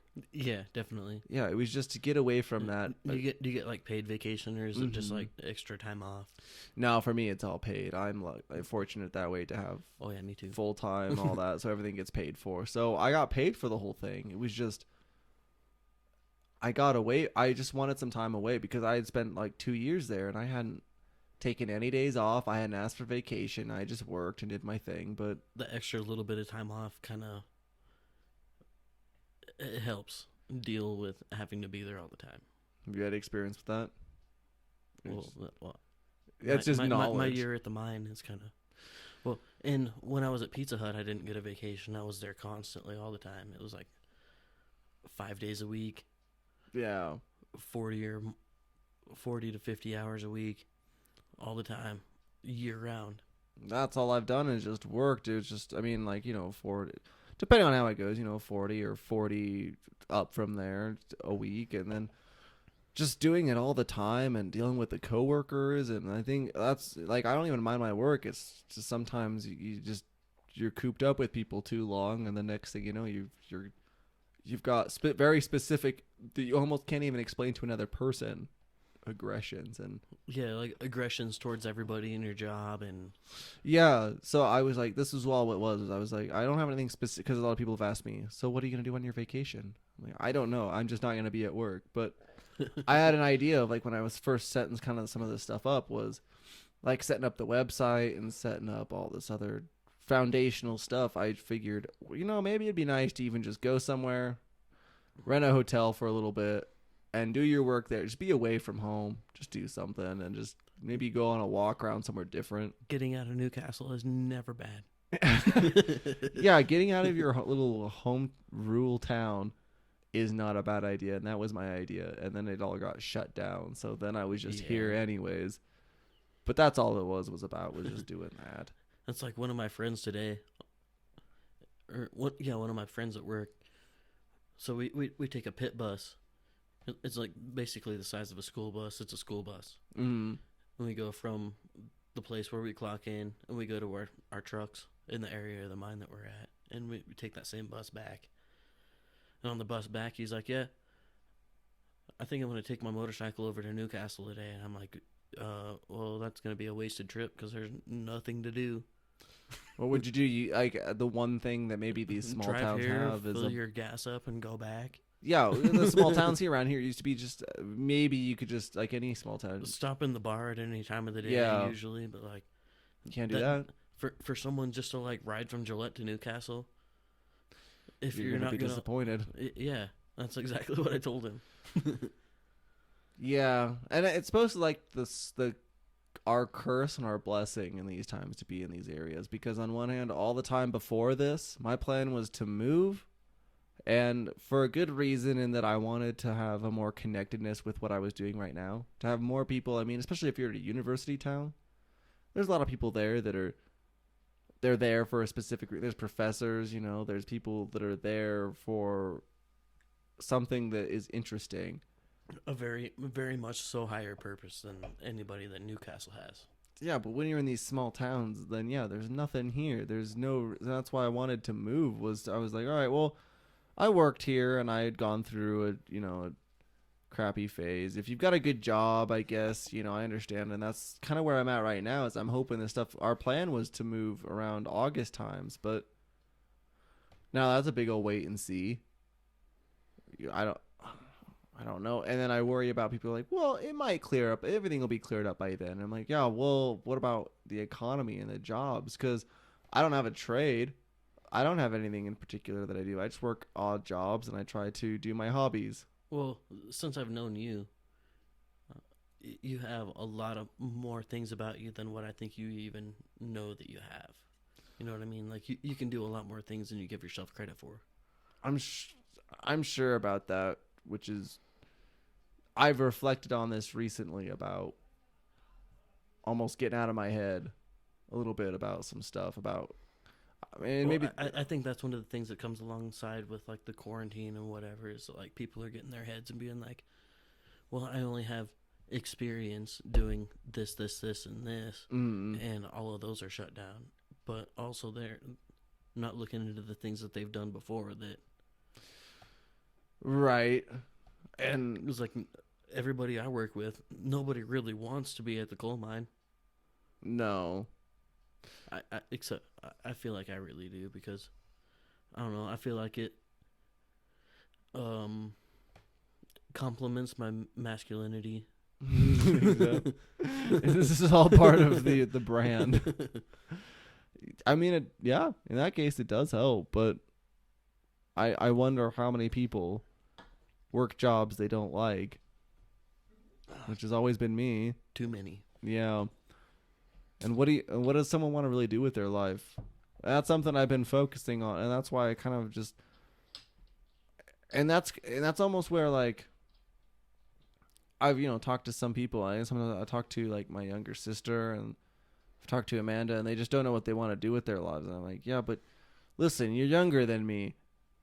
I'm telling you, unless you're one of those people that you just have an inherent passion for something, you're just not going to know. If you're anything like me, I just grew up liking all sorts of stuff, having an interest in everything, but I never had a passion for something. Hey, you and me both, dude. But I realized that I have more of a passion for cars and like mechanics and stuff like that. Yeah. And like even just driving alone. That's kind of how I figured out how I like the stuff that I like is just driving and being in my head thinking about it. So what does that bled into? Do you think you want to work on cars, or what is it bled into, and how did it? Most of the time when I work on cars, I swear a lot, I drink a lot, I throw a bunch of shit, and I don't think I want to work on cars, but I want to be a part of cars. Right, but it's kind of narrowing it down a little bit, because even like with me, I've thought about the entertainment, and I like entertaining. And I've gotten a lot of shit for this, and this is something about me 100%. I think I've heard from plenty of people, and it depends on who they are. There's some people that are like, oh, he's the nicest guy, whatever. Maybe they don't like me, whatever, but that's just I've never heard a different opinion of you. What's that? I've never heard a different opinion of you. There's no different opinion? You're the nicest guy, Tanner. I've always heard I'm a nice guy and I do other stuff, but then there's some people who get to like maybe try to know me because I don't know, but they're like, you're fake. You're fake. And I'm like, no, my thing is that my skill is talking to people. And sometimes depending on who I'm talking to, if someone's like diametrically different from me, they're just so super opposed to, like, they're very different, I will change a little bit just to get along with them and have a conversation. But it also is kind of like where that's nothing special, honestly. It's not. Let's not being two-faced. Because I'm honestly the same way. I can get along with anybody, and anybody and everybody. And if they have a different opinion as me, then like at the same time, I really don't care. Yeah, you don't care, and if someone has a different view, that it's fine. If someone lives a different way, and I think there's some people who've gotten close to me who have said, "You're two-faced. You just do things. You change when you're around." And I'm like, it's not that I mean to. Yeah, it's really not. Maybe I'm a people pleaser to a degree, But it's just because I want to get along and I want to have a conversation with people. It's keeping the peace and making everything around you peaceful. I promise that if Absolutely. I promise that if something, say society hits the fan, I know exactly that I'll stand by my convictions and just do whatever it is that I think that is right. But where we've lived so far, I just want to get along. You're a good communicator and you can get along with anybody. And I agree with that 100%. Buddy. Yeah, which is exactly why I was thinking. That's why Daxton would be a good one. Someone's opinionated, but still someone that wants to get along and just have a conversation. And so that's where there's plenty of people that I'm sure have a lot of the same opinion as me, but they get more violent about it. Yeah, I'm not a fighter. I mean, myself, I'm especially different to a lot of people. I don't honestly think, like, I've been in some like play fights, kind of, you know, like when we were little and stuff like that, where, you know, I know in like middle school I got an ISS for throwing some dukes, but all it was I'm pretty sure I was even losing it anyways, but it was just us throwing each other around. It wasn't any real fighting. No one felt a fist in their face. Well, like a lot of it, like I'm skilled at violence, which is like it kind of comes into play with who I am. But being skilled at violence doesn't make me a violent person. I would way rather not be violent and completely never have to use it. But like just naturally, like what was it? My sophomore year would be your freshman year. I was like second in state in wrestling before I tore my ACL. Right. Yeah. My best friend was a boxer. Learned a lot from him. Yeah, I've never been exposed to that. I don't think I've never wrestled. I played soccer in high school and middle school and all that, and even then you would outrun me. So if we ever, for some stupid reason, which I would never think of a way that it would happen, but if we ever got in a fight, you would just like outrun me, and that's my thing. I'm like, even now with my bad habits, I'm like, I'm still pretty good at running, but I've always been good at running. That's all I've ever had. I've just some basic human instincts there. But I have a cousin. He's one of my best friends, but he's kind of like that, like with you. He's just built bigger than me, stockier than me.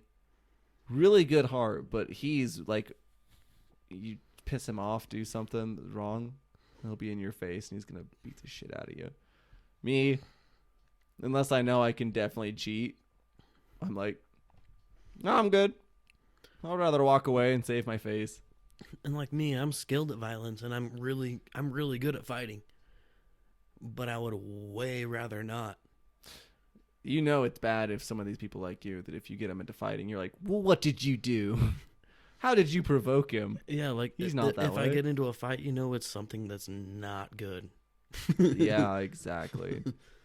But as far as we're talking about passions and what we want to do, I think that's something that's I've always struggled with, is knowing what do I want to do?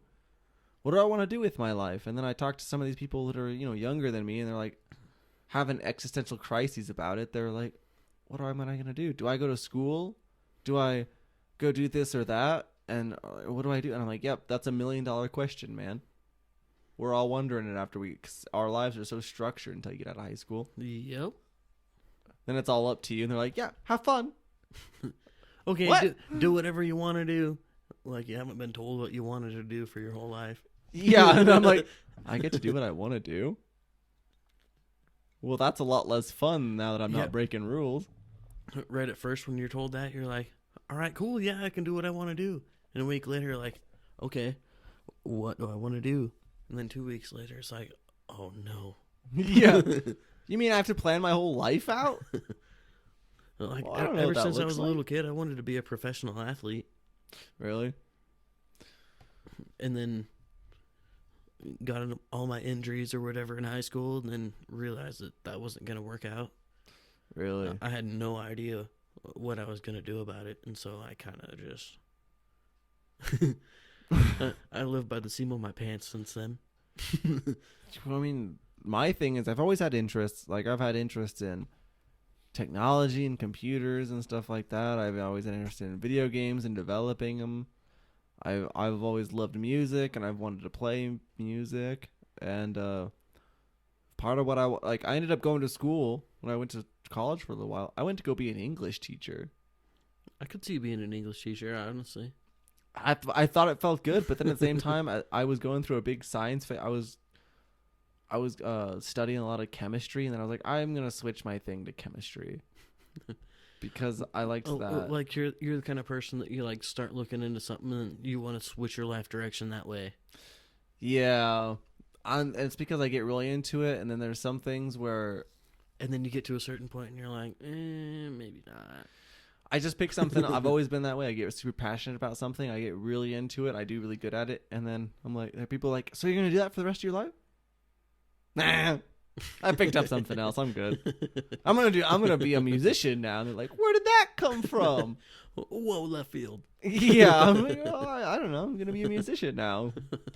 Then after that, yeah, it just spirals from there. With this, I think I've embraced a little bit more of, I really do want to be, I like the entertainment aspect. I mean, I'm good at talking to people. I'm good at getting along with people. I feel like for me, it's a big thing of the way that you are. You're able to even reach out to a lot of people when you're speaking too. I think so. I mean, I don't ever really want to be like a politician. I don't want to do it that way. I don't want to I would do vote fake. for you if you came down to it. Yeah, it's Tanner versus somebody else. I really would. I'd get in the microphone. I know there's a lot of you in Wyoming. Tanner versus somebody else, and there's Daxton sitting next to you. Like, you better vote for Tanner. Yeah. Okay, I'd be okay with that. I'd stand for some good stuff. Would you ever run for president? Would I ever run for president? No, I don't need that kind of stress in my life. Yeah, you see the way they age. They're like Lincoln, he was in there for 4 years. And I was like, I'm pretty sure he aged 50 years while he was in there. No, thank you. With this face, I can't waste it. Obama over 8 years. Yeah. He was a good-looking black man right at the very beginning, and then at the end, he was all gray and wrinkly. And yeah, and you're like, as beautiful as I am, I don't think I can risk that. That might be worse than crack. Yeah, at least some meth people get more time on them than that. The only person I've seen as a president so far that hasn't aged very much is Trump. Trump is still just rolling out. I think he's just like used to that kind of pressure, and he's an entertainer. He's had that kind of like level of stress. I mean, I don't know. I'm obviously not in the business, but as far as a senator and a congressman goes, I mean, the end-all be-all answer isn't up to them. They're just there to cast a vote at some point and hope they get reelected the next time around. But usually if they get elected once, they'll get reelected until their name fades out, basically. Yeah, and even then, that's one's hard. Like around here, I mean, I think we've had the same representative and senator, like John Barrasso and Enzi. We've had them since I was a little kid because people go to the booth, they just see those names and they go, check. Yep. I guess everything's been working out. Check. So in those cases, when you get into that business, that's how some of those senators have been lifelong senators because they just keep getting reelected. Which doesn't really even make sense because, well, I guess it's U.S. Congress and those guys that get like a lifetime salary. Which is weird. Ridiculous. That's weird that they make like almost 200,000 a year. How much money do they lose a year paying all these former senators and representatives? Who's paying them? It's still all of us. Yeah, paying taxes, obviously. So what? Don't they get like a lifelong? Yeah, they get. So even if they get elected once or whatever, they have a lifelong salary. See, and this is where I was talking about before. I think they need to be, if you're a servant of the public, you need to be a servant while you're a servant. You're literally a servant of you're supposed to be giving up a time in your life to try and benefit the people. I agree with paying them for their time while they're serving, but yeah, for a lifetime, no. And does it need to be that much? Oh, absolutely not. You make more than doctors. I'm sure your life isn't They that make more than the stressful. people that are putting their life at risk in the military. There's people who are on the police force. There's people in the military. There's people who are firefighters and all that. They make way less than a politician. At least, Like quarter of the amount. yeah. So how is that justified? But that's never looked at. I don't really hear any of those the big problems. What are the big problems of today? It's, well, before Corona. Now Corona is the big problem. There's plenty of everything. big problems today, honestly. Abortion, gun control, healthcare. Yeah. There's probably a bunch from there. So I'm going to stem from, you said healthcare. Mm-hmm. I seen a deal the other day where it said healthcare should be a given right and everybody should have healthcare as soon as they're born. Mm-hmm. And the same person said something along the lines of, or somebody commented and said, well, I agree with you to an extent. It would be nice to be able to have healthcare just given to you. Mm-hmm. So that's not an amendment, but the second is, Yeah. so should everybody be given a gun as soon as they're born? And Well, see, that's a tricky one too because, well, for one, the Second Amendment, I don't like it when people try to split hairs on that shit. I'm like, come on. People try and put it into things that don't belong, and They were talking about a militia. We don't have a reason to be in a militia at this time. I'm like, shut up. You're splitting hairs. How Everyone has a long right. have you been in quarantine? How? Yeah, I mean, think about the reason that our founding fathers did what they did. I'm sure they were very pro-gun. What if all of them had no guns?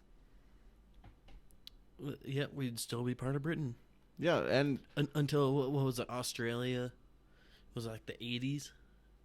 yeah, they were one of the last ones. And to some degree, I do have a discussion made about.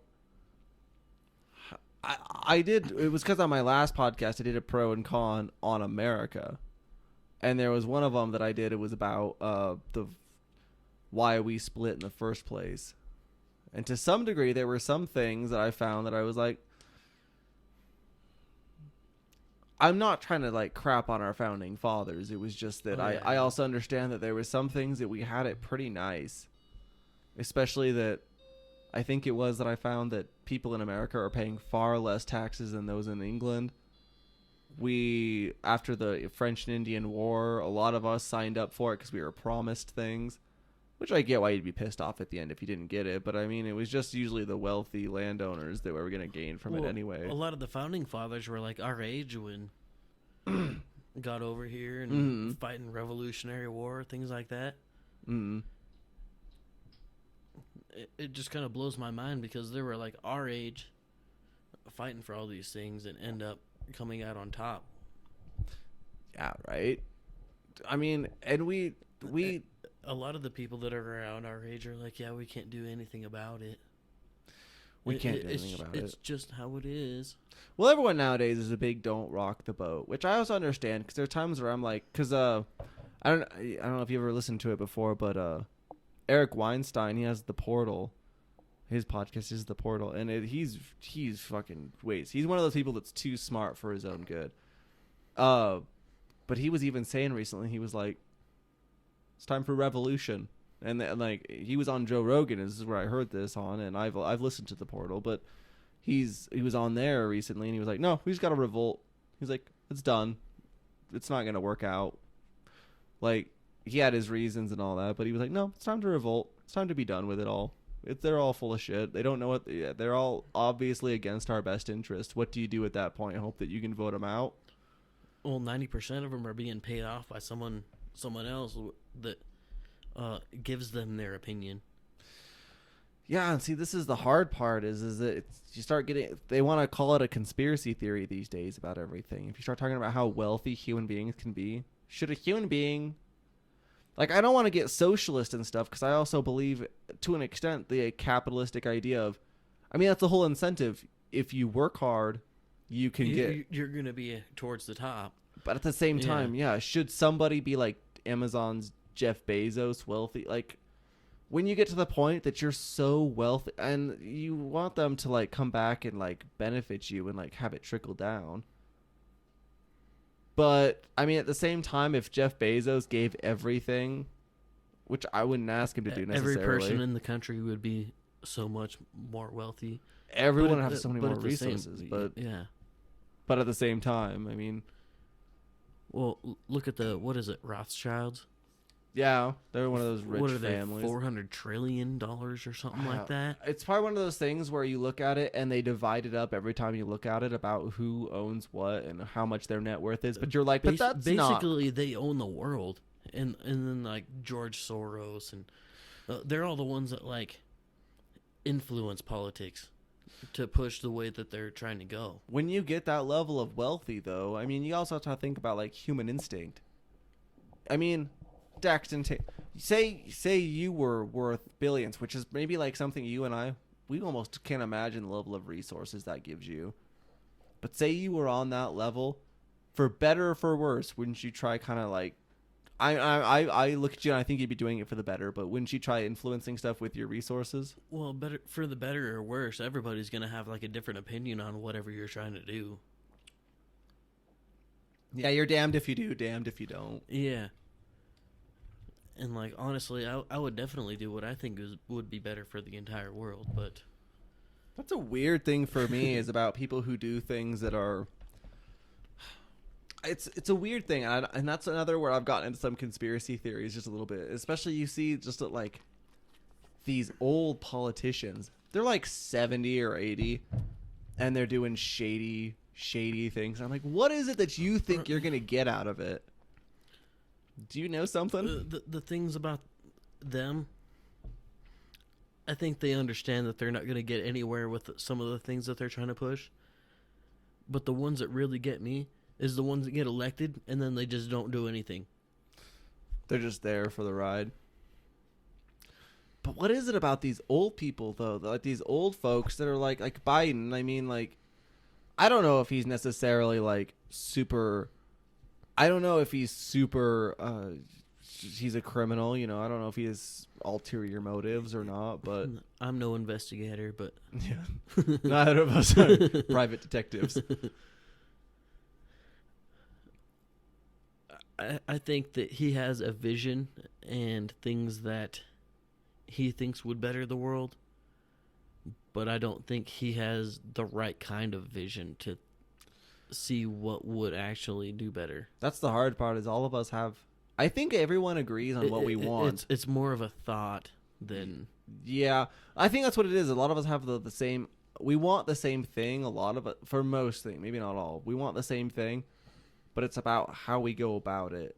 Everyone argues on how do we get to that point. Or like a lot of the people that are like, we need to raise minimum wage, and it's like, well, no, you just need to get a better job.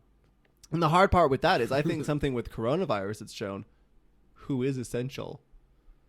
I mean, like, don't get me wrong. Like, I love my sports. Oh, absolutely. Like, I love football. But at the same time... I've kind of grown away from football a little bit, and I started getting into hockey. And they canceled the rest of the hockey season, and I was really mad, actually. I know, like, I'm lucky in that case with the football season, and I'm like, I hope they're okay later on. But it's only because I only like them because I have one team I've always liked my whole life. So I'm just like, and they were in the Super Bowl this year. Yeah, well, you're wrong. I'm wrong. I mean, they lost anyway, so it doesn't matter. But the old 40 whiners, huh? The 40, yeah. Yeah, which also embarrasses me a little bit when you think about their city that they're from. San Francisco, and they've got Nancy Pelosi representing them, and dude, I've heard about like their governor was the mayor of there, and he's leaving. They all elected him. They're like, he's gonna do great things. Meanwhile, San Francisco has like a huge homeless problem with them shitting in the streets problem, giant homeless problem, and heroin problem, and prostitution. The big one they're talking about is literally human feces. Like there's an app. I gotta look into it. They were talking to me about. I heard some stuff about apps where they're meant to track the streets that you should stay away from because they're full of human shit. And I'm like, well, that sounds lovely, doesn't it? I'd love for him to be president, except not. Well, like, how long through our childhood has been brought up that like everyone should go see San Francisco and how beautiful it is, and Yeah, well, there's those big places like New York City. We have our landmark, our big cities. yeah, well, we live in Newcastle. It's really nice here. Nobody shits on the street. Yeah, if someone imagine what would happen here if you did that. Hill House immediately. Oh my god. I bet someone would pull over and go, "Boy, what are you doing? Get out." My buddy Hill House. Little pal. Yeah. Hello, Colonel Richard. You're my buddy. Just your shout out. Yeah. Man. But we even think we might have a bad police problem. But imagine what it's like in big cities. Like right now with this coronavirus stuff happening, and there's people that are getting dragged out of places because they don't have masks on, or there's places where the police are cracking down. Where I mentioned earlier about trying to rat on your fellow citizens. They want people to do stuff. It's crazy that we're getting to the point that we are. I think the Earth has needed a population control for a while, but this is not the way to do it. Yeah, the problem is this one's gonna shift it, and then we're all gonna end up being our own population control. But like I was saying, the media is blowing it way out of like proportion, to the point to where everyone's like ratting on their neighbors, and I don't even know how to express like entirely. Or it's not even like anything important that you're doing. Like, yeah, okay, I'm gonna go out and mow my lawn. Okay, I'm gonna get in trouble and I'm gonna get shot. They'll be like, sir, get back in your house. And you're like, well, I mean, and there was this one early on. So let me just ask you what you think about this. There was some kids that were going around when this stuff was first happening, and they were going around licking things. Yeah. But anyway, and then afterwards, they were getting charged with terrorist attacks. Do you think the terrorist attack thing is right? Because on one hand, maybe you are afflicting other people with this invisible enemy, but so is it worth it? It would depend on where the kids are and where they maybe, if they were just recently traveling. But also with like, it really depends on the child too. Like if it's like a 19-year-old or 17-year-old compared to like a 4-year-old. A 4-year-old's going to go and lick shit. This one was like, I think to me it looked like some college student, some high school student. Oh yeah, then they're being stupid. Well, that's just like what was it, the ice cream challenge or whatever? Where last year they were showing up at random grocery stores or convenience stores, opening up ice creams and just like licking the top of the ice cream, putting it back.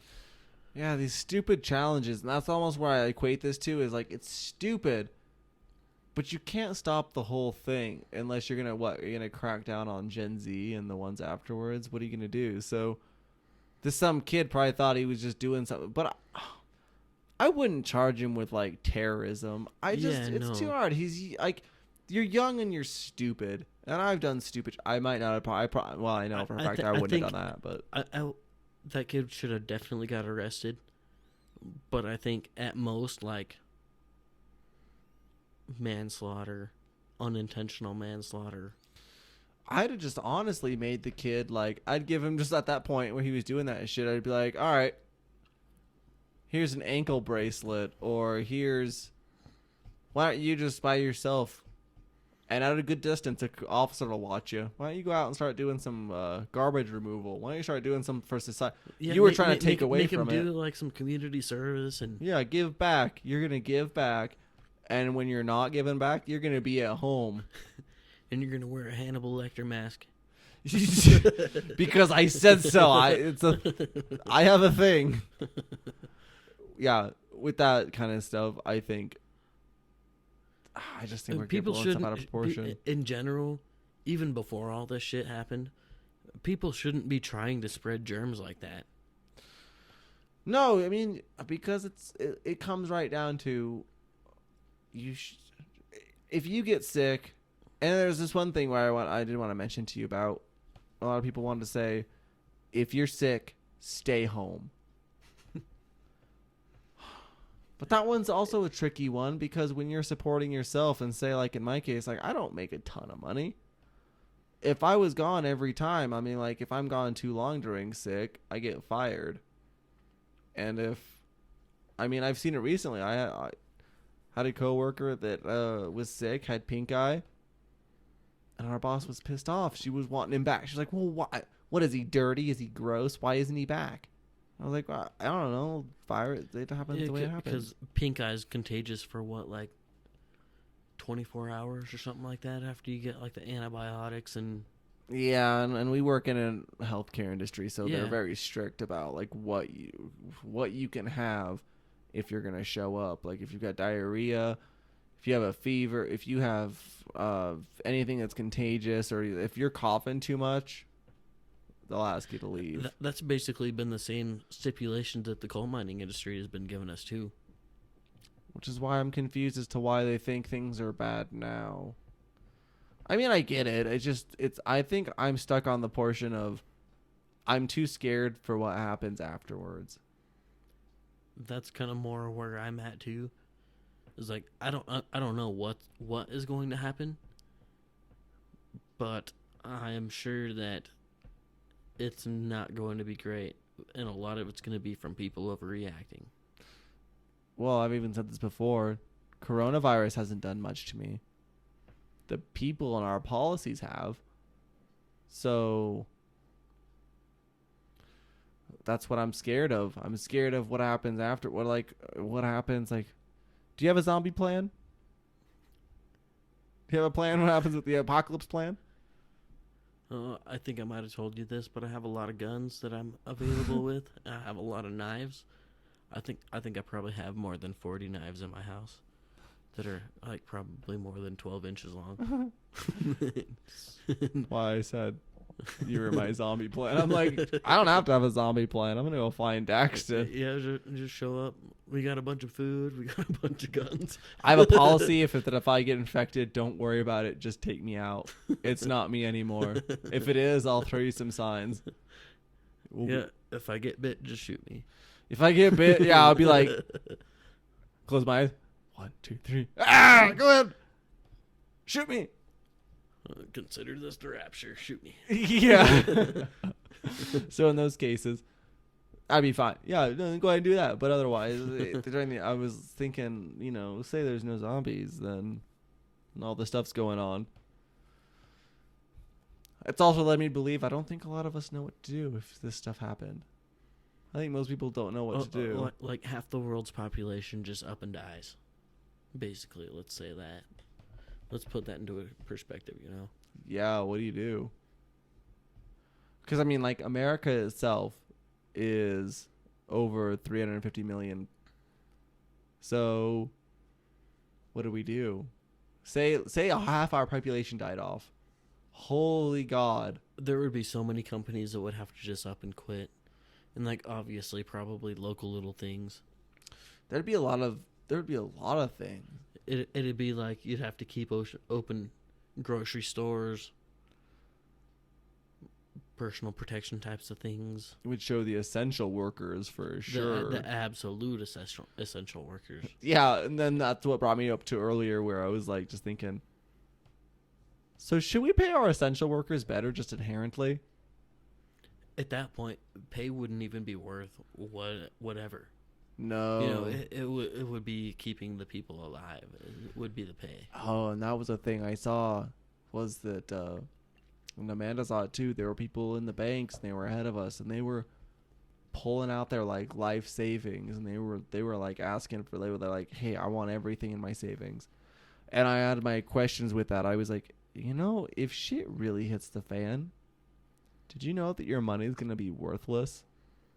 Your money's going to be wiping paper at that point. Yeah, like I've seen pictures of Guatemala, Venezuela, down around that area before they started swarming up to here. Where the entire streets are just entirely full of their money. But it was worth less than a penny. Because like what is it? That's what people don't. I'm amazed that people don't understand this. They just look at their money and they think that it has inherent worth. But all currencies ever, They only have the amount of worth that we say they do. We were born to believe they have the worth that they say they have. Yeah, we were. But here's one that's tricky to also get behind people is our dollar bills are nothing more than any other kind of currency you could possibly have. Because I've also heard plenty that say... It's what, cotton and paper? Yeah. But there's also... It probably costs more to print it than it does to actually have those things. Yeah, it's not worth it. It's not worth anything. In the apocalypse, what would be worth it to you? Food, water, drugs always have an inherent value. Well, yeah, like the things we were just talking about. Like, obviously, the people that can't survive without the drugs are going to be gone probably first. But by the end I can't say the end because I don't know what the end of that would be like. Yeah, what does that look like? But what does here's the people that have the more of a chance of surviving would be more like ibuprofen, medicines, food, water, your essentials. That's what's going to be important. But there's a lot of people I've heard about gold, and they're like, let's collect gold. At that point, fuck gold. Fuck silver. Like in our economy today, I can see where maybe, and even now today, I'm like, what is that worth? If somebody's wanting to hoard money, which is literally worthless in that kind of a situation, yeah, it looks nice. Yeah, I'll admit, I like gold. I like silver. They look pretty. Silver's honestly, I think, prettier. Personally, It's me. But well, I mean, if you ever want to propose you can to look me, just like gold with brass for like less than half the price. Yeah, you can look about the same. For anyone listening, if you want to propose to me, silver's the way. I think it's better looking. Use brass. He likes that too. It's into my no places. That's brass's secrets. I think that a lot of people just don't understand where currency comes from. A lot of it's just that what choice did we have? Once you started to adapt into a civilized society, once you got beyond hunter-gatherer, you had to have something that was rare enough, yet could be held by the person, so you couldn't have, lead coins, which also would have caused problems. But, you have to have something that's rare enough, light enough, and it's malleable enough. You had to have, and that's why gold and silver fit. They were gonna be our currencies. Metals in general have all of those properties, right? But like gold and silver are more on the rare side of. They have to fit that in a currency, because what if we all had like gravel rocks as our currency? Everyone would just go in the yard and go, "I'm rich." Yeah, exactly. So you can't have that. I was listening to a guy recently who was talking about trying to promote silver to be the base of currency, because there's supposedly not really any silver left to mine in the world. Really? We running out of it finally? Like, I'm sure probably close. We've been doing it for a long time. But I mean, silver, that's one of the things that like always up and down in the market anyways. Mm-mm. And so the market would be based off something that's never really like set in stone. Mm-hmm. Doesn't sound fair.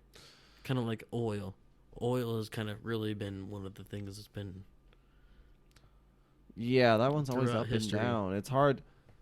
Listen, I have this idea, and call me crazy. You're crazy. Yeah. Not yet. Come on. Give me a chance. I'm thinking. What? So, where we were at as hunter-gatherers, we wanted. I can see why money is a good thing and why we ended up coming with a currency, because it makes an easier exchange of goods and services. Do you think we could go back to a world that's without money? That one's ones that you tell people and they think you're like, no. And I'm like, oh, I thought we were revolutionary thinkers. I thought we could plan, I don't know, think beyond the scope. But I can see it happening. But also, I foresee a lot of people not surviving from it. Do we see a lot of people surviving? I mean, do you think the way we're doing things currently, do you think this is sustainable? So, like, if right now, all of a sudden, we had to go back to bartering, right? You have people that have different trades, and we're just trading trades for goods, basically. Mm-hmm. My goods for your goods. How many people don't have anything, like, worth a while? That's, like, probably more than half the people in the world, honestly. Isn't that an awesome test of essentialism? I don't necessarily mean that. I'm just saying, like, what if we just determined what was useful? And here's one of the things is like entertainment, art, all those things. Those are a sign of they're useful to a point, but they're not like absolutely you need that. No, they're usually a symptom of an abundant society because you have the ability to entertain. Absolutely. So that's a good thing to have. That's obviously a good thing to have. But maybe it shouldn't be the thing that pays the way it does. You know? Yeah, exactly. Entertainment, sports. Like, they're cool, and if you're good at it, do it. They've always been like a sort of center of society. Like, look at the Roman Empire. Look at, what is that, the Roman Colosseum? Yeah, sports. The Olympics were started by the Greeks. It was all... You start thriving, and you start relying on entertainment, and I think we sit on our asses a lot. We start getting entertained by more than reality. And next thing you know, most of us, it starts to get to the point where you and I even have this conversation is crazy to a lot of people. They're like, what are you talking about? They don't understand what it's like to think beyond mild amusement. And now we have more entertainment than ever. And I've gotten caught in it. And entertainment isn't really necessarily like, you don't have to have it. It's more of a convenience, so your life is easier.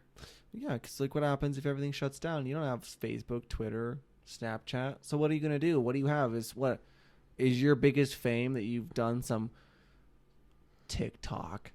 What is fucking TikTok? Well, I'm TikTok famous, but the internet doesn't work now. Yeah, fucking TikTok.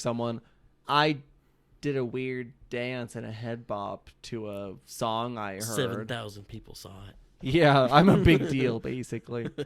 Does that person deserve to have the level of wealth and success that they might get from that? I don't think so. So I think that as much as I was just saying, like, I don't want to see the world fail, but at the same time, if it came collapsing down, how many people are okay and how many aren't? I think most aren't. Yeah, most are not okay. Because everything's based off of goods and service. Like, I have some fun thing to sell you. Convenience and entertainment. Yeah. So then what happens when that shuts down? No one's worried about that. I've been worried about, like, sports for a long time. Really? Like, I don't understand how an athlete makes so much more money than everybody else forever. No. Like, I've been an athlete all the way through high school. No. But it doesn't make sense to me how someone can be, like, not even towards the top and be making... Okay, so let's look at the Rapid City Rush. Mm-hmm. So their top player makes, let's say, $200,000 a year. And that's pretty close, pretty close to an accurate number. Mm-hmm. And they're not even a professional. Oh. They just play the sport. Half a year, you entertain a bunch of people. They're probably better than anyone that picked up a hockey stick, but still. How many people pick up a hockey stick? Maybe not very many. Yeah, and we're not picking up hockey sticks enough. That's the problem. I don't know. In that case, yeah, you're making a lot of money. Think about how much they're making, like in the NFL. Even the worst teams. Think about the Raiders. They're still making more than you and I make, and they suck. So what do we do about that? Unless you're a Raiders fan. Cut them. Okay. Yeah. Unless you're a Raiders fan, in which case it's like, all right, we'll keep them. There's a bunch of teams. We can cut Unless plenty. you're a Raiders fan, in which case, I'm like, all right. The Browns are next. They're still pretty bad. Yeah. No, they're still bad whether with you or without them, but I have some other teams I'm willing to cut. The Browns, the Jets. Absolutely. Well, I was gonna say the Jaguars and Panthers until they started doing good. They started doing decent recently. Yeah, before then, if you'd asked me all throughout the rest of my life before then, I'd have offered to cut them. Buccaneers. Yeah, the Buccaneers. Let's get the Buccaneers. What about have the Dolphins done good recently at all? They made a spike for Miami, which For a second. isn't impressive. We made yeah. Yeah. We'll cut them. We're not cutting the 49ers though. So Oh no, let's cut the Niners too. no. You're going to cut everybody. Yeah, let's go Denver. Let's cut Broncos then. Everybody in agreement. Let's all raise hands. Yeah, let's cut one of the most winningest teams in sports history. Yeah, right. What? Except they did bad after Manning. Oh yeah, they did. They did right before him too. Yeah, and they did really good. And they did they win the Super Bowl? Yeah. Peyton Manning won the Super Bowl. Then he was smart. He wasn't the Brett Favre that came back. He walked away. And he was like, "I'm walking out on a high note." He was not the star of that game either. He was really bad in that game. Yeah, I watched that. He wasn't, but I'm glad that he walked out when he did because I'm like, yeah, dude, walk away on a high note. Don't be Brett Favre. Don't come back. Well, it's like Peyton Manning's coming, or not Peyton Manning. Tom Brady is coming back this year. Yeah, because he left the Patriots. He's with the Buccaneers now. Oh, what? He's with the Buccaneers? No. Out of his entire career being with the Patriots. Yuck. He's in Tampa Bay. I'm a Buccaneer now. Yeah. Let's see how well you do outside of that. Probably his last season. Yeah. That's exactly like I said. That's why I equated to Brett Favre, where he comes back and he was like, what? Was he with the Jets for a second? And then he came to the Vikings. And I was like, dude, okay, just Brett retire. Favre, just like Broncos and go. Like everybody else. Yeah, he was with Green Bay and he did great. And I'm like, just walk away. I'm coming back. And I'm like, dude, you're like 40.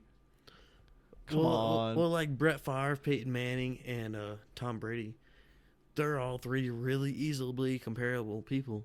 Except for Tom Brady's been with New England for so long.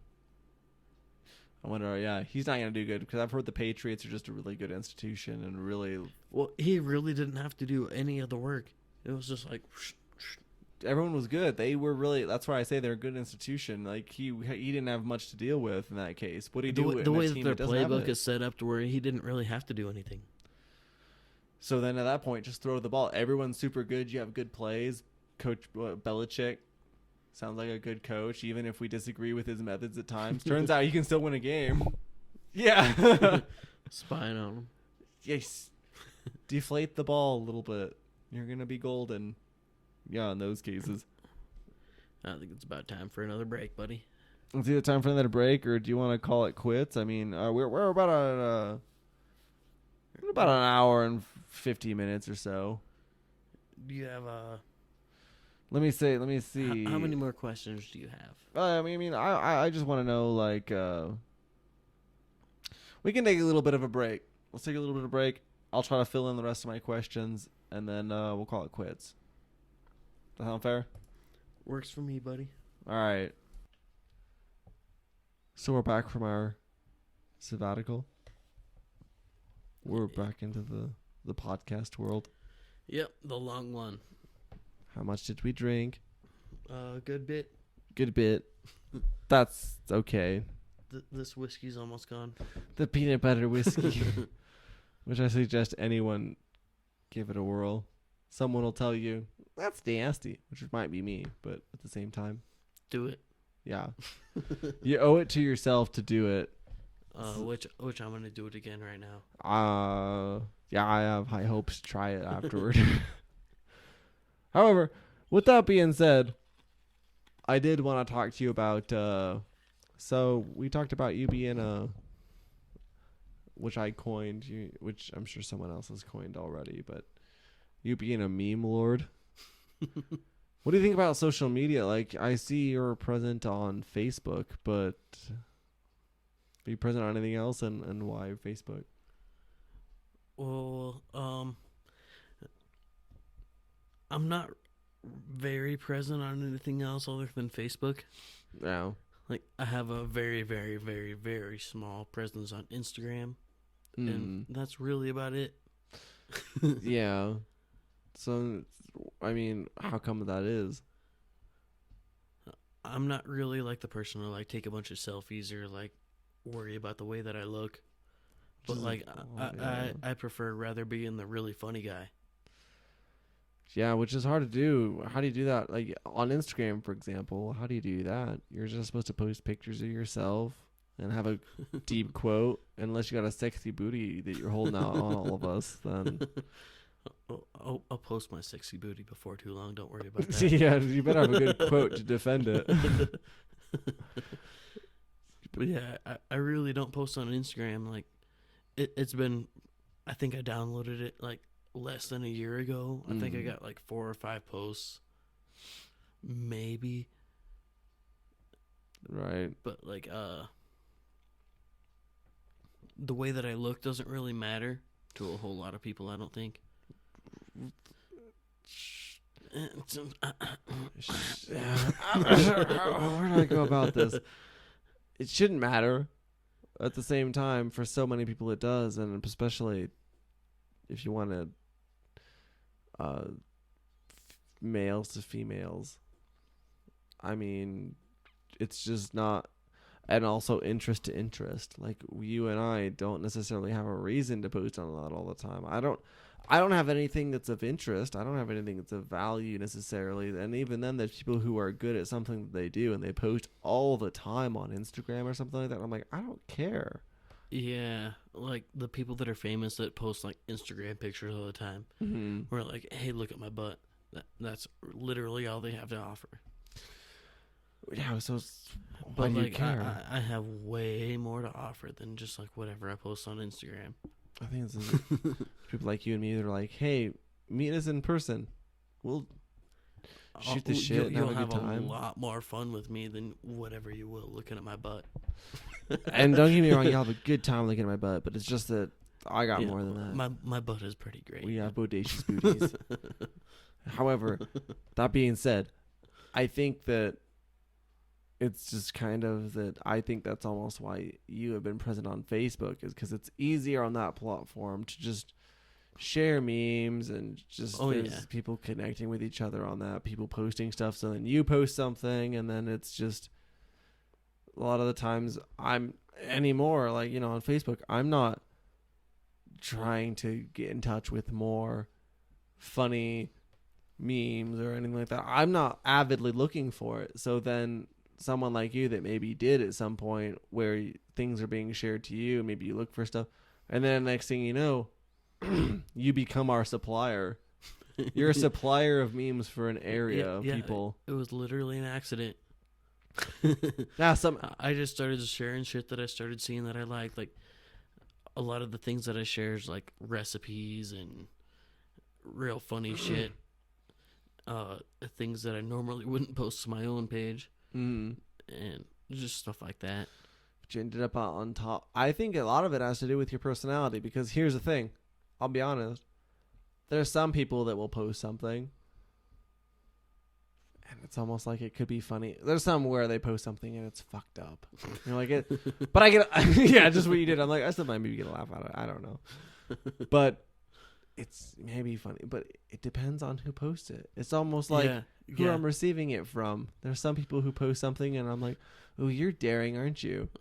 But then I see Daxton post something and I'm like, all right, this dude don't care about shit. Yeah, this guy's a good guy. He's fun. I'm like, he posts something, he's just doing it for the humor. You understand more where it comes from, and then you see it, and you're like, you inherently have to like it. You have to react to it. But that's in the same reason to why, like, a lot of the stuff that I don't share that I see on Facebook that I think is hilarious. That's why That's why I don't share a lot of the stuff that I got. Yeah, because you don't want. You don't want to. It looks really bad on me, even if I think it's hilarious, it looks bad. Which comes in with a sense of humor. I think we all gotta have a sense of humor. And my sense of humor, I think, stretches a lot further than a lot of different other people's. So just to be daring, should you have that sense of humor? What's your justification for your dark sense of humor, Daxton Taylor? I gotta justify it. Tell me right now. I want to know. Well,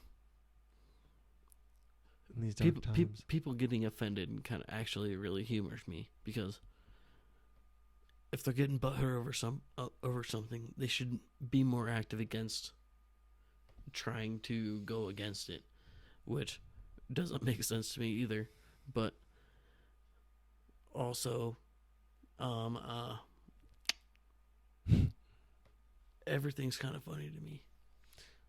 The world is absurd. Absolutely. It's If you can't find humor in the world, then you're probably a shitty kind of person that nobody wants to be around. oh, but here's for an example. Like, I find that for me, and maybe it's just different for other people, and that's where they find a difference. In those cases, I'd say, then don't listen to me. Don't listen to people who are making jokes about stuff. But here's my thing. I've dealt with some shit. You know, we all have. I've had, you know, my mom died when I was in high school. Amanda, I always bring her up. I gotta have her on here because She was a fucking fantastic person. yeah, my mom was a fantastic person, and I, you know, high school lost her. Went to high school dances after that. Didn't have a mom to dance with, and then after that, Amanda, I gotta have her on here too. I mean, she's the most silly, loving, wonderful person you'll ever meet. But we dated for 2 years, and we were gonna have a fucking kid. We were gonna, and then 33 out of 35 weeks or something like that, we had a stillborn. I'm like, I'm sorry to hear that, man. Dude. Yeah, I know it's a hard one to just bring up, but I'm like thinking of it now, and I'm like, oh shit. You know, I've buried a son before, and I'm like, oh man, that fucking sucks. But the problem is that I make jokes over everything, and even now to this day, Absolutely. I make jokes about stuff because that's what comforts me. And also, what are you gonna do about it? What am I gonna do about my pain? What are you gonna do about your pain? We just make jokes about it, man. If you make jokes about it and you can live with it, then that's the exact way to go. Which is exactly where I'm at. I like to we talked about it before. I like to entertain people. I like to have fun. I like to, you know, and the closest people to me, if you make a joke that maybe some people would think is fucked up, they're like, oh, why would you say? To me, that's funny, especially if you're close with me and you make a really good, like, you're on par and you're not just, you know, you make a good joke. Not just bullshitting, just like out of the blue. Yeah, that's a lot what it is you don't want, when you're joking with people, you don't want bullshit. Yeah, exactly. So someone... You can't just make a bullshit joke and expect people to love you forever. No, I mean, even like, there's sometimes Sid has made jokes to me before about the fact that all throughout our lives, as much as maybe he was like this smart guy, this like nerd that knew all this stuff, I was getting all this shit for people coming up to me going, "Are you gay?" And I was like, "No, why?" And he's like, I think I've heard as many people go up to you and ask if you are gay as I have seen go up to Sid and ask if he was gay. No, but he hasn't. He's just a nerdy guy, and he's super insightful. But no one's walked up to him and asked. I love you too, Sid. Yeah. If you're listening, Sid, me and him also have a show together. So I'm like, by the way, I love you, Sid. It's just he's not gotten that attention before. I got it because I got along with people, and I was like just quirky and goofy. And then like there's people, are you gay? Well, I've been asked that no. same thing, and it's like, yeah, like 0%. Like, no, yeah, no. I'll I'm let not you gay. know. And I if li- I were, I like people. I like being around people. Yeah. If you're gonna rub your dick against me, I'm probably gonna punch you. I just, I'll let you know when I want your genitals to come into the whole equation. However, that being said, I'm good. Exactly. I'll let you know. But as far as all that goes, like I've dealt with that. Like I'm gonna take another shot of whiskey on that. do that. Yeah, we're straight. Let's take a shot of whiskey. Yeah, we're straight. Let's take a shot. No, with that, my whole point is just, with humor, you deal with all sorts of shit. But, you make jokes about stuff. Like I said, with me, I dealt with jokes about someone, people calling me gay and all that, and I'm like, I mean, I get it. I'm quirky. I'm goofy. I'm a lanky white dude. How often on this thing do you have people ask you questions? As far as on this show, who asks you questions about your mom? In that one, that's a hard one because that's it's. I think most people just generically accept that our parents are alive. I mean, we're all pretty young. And like, I know you, and I've known you through the process of your mom passing, and she was an awesome lady. Oh, yeah. But like, how do you take your mom jokes? Generally, well, I mean, just for the most part, because a lot of people, if you're around, especially strangers, just around people, and they say make a mom joke, I'm not gonna be the guy that just goes, "Hey, my mom's fucking dead. I'm gonna beat you in the face." I'm like, "Oh, they didn't know. They don't know better." And there was even times when I was in high school, and Sid will remember this. I'm close friends with him, man. Like, I can't help but bring it up, but he, there's times where someone was at the lunch table in high school and they were making jokes about something like your mom, and he was like, sometimes people just bring it too far. And some people do. I have that, and I'm on my way to that one. But with Sid, I remember in high school that there were some people that were just kidding, and he jumped the gun for me, I guess, for some reason. He's like, "Do you know his mom's dead?" And they were like, "Really?" And he was like, "Yeah." And I was like, "Well, I think that's my thing to say, but it's been said." So yeah, really. And then they were like, "I'm so sorry. I didn't mean to."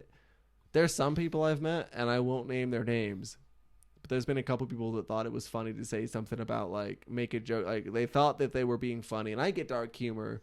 Yeah. Trust me, I get definitely. it. I see you like my memes. Trust me. Yeah, I'm like, yeah. I'm one of your adamant followers. I see it. Yeah. You and your sister Glory. Yeah. Well, that's another topic in and of itself, but... Yeah, there were some people that thought it was funny. Like, I remember I was working at the grocery store someone said something they just found out about, and they were like, "You're gonna go to hell just like your mother." But I was like, "Whoa, you're not friends enough with me." Like, I get you think that you're trying to be casual, but I don't think you're friendly enough with me to make that kind of joke. Yeah, there wasn't enough humor in it to make it funny. Not enough connection. Yeah, there wasn't enough connection. Sometimes like let's say you and me right now, and like I made like a connection to something like that, even though we've been friends for like probably 15 years, let's say. It's been pretty goddamn close to that. Yeah, that would even be too close for if you ask me, anyways. The thing is I think that it's different, that even though you and I haven't necessarily always been up to date with each other, it just feels like to me, we were friends back in the day. I've seen you so far throughout your life from a distance, and then anytime I've ever had a conversation with you or talked to anyone that has anything to say with you, they're like, "All right, he's a good guy. He's a chill guy." So at this point, if you said something, I'd be okay with it, because I would know that if you said something, it's probably crafted in a crafty way. You're saying something that's legitimately funny, and it doesn't come from a bad place. You're not being malicious. You're saying it to be funny. But also, you've known me for like your whole life, so it takes kind of something like that to be able to where, like, if you didn't know me before, if you met me like 2 months ago, let's say, I wouldn't know better. And I made like the same joke. Yeah, it would be very distasteful and it would hateful. But which is exactly why, even though the people that I meet, I don't open up that. I don't advertise with, which even now to this day, I've made dead baby jokes. I've made fucked up jokes. Oh, that's it.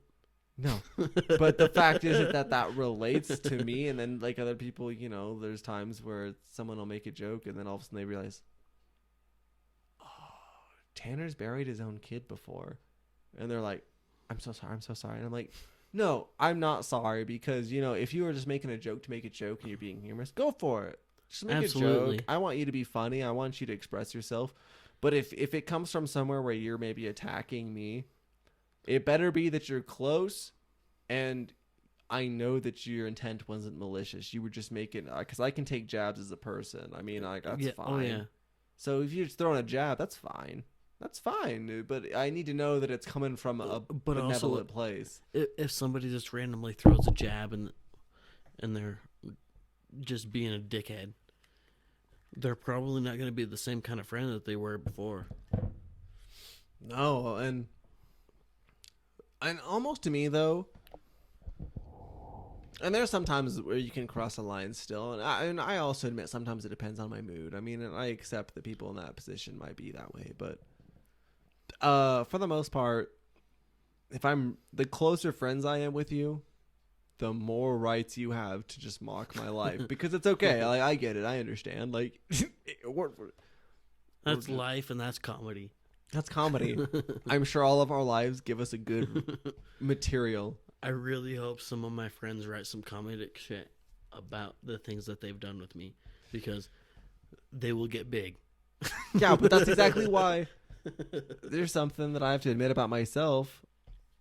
I really want to do stand-up comedy. I really would love to do that kind of stuff. It's kind of killed right now, but I'd love to do that stuff. But at the same time, a lot of what I've got, some stories, it's based off of people. It's based off of shit that's happened. And in those cases, like where you're saying, I wish someone would say something, talk about these times. I would love to talk about all the jokes that have been told to me, all the times that I've had.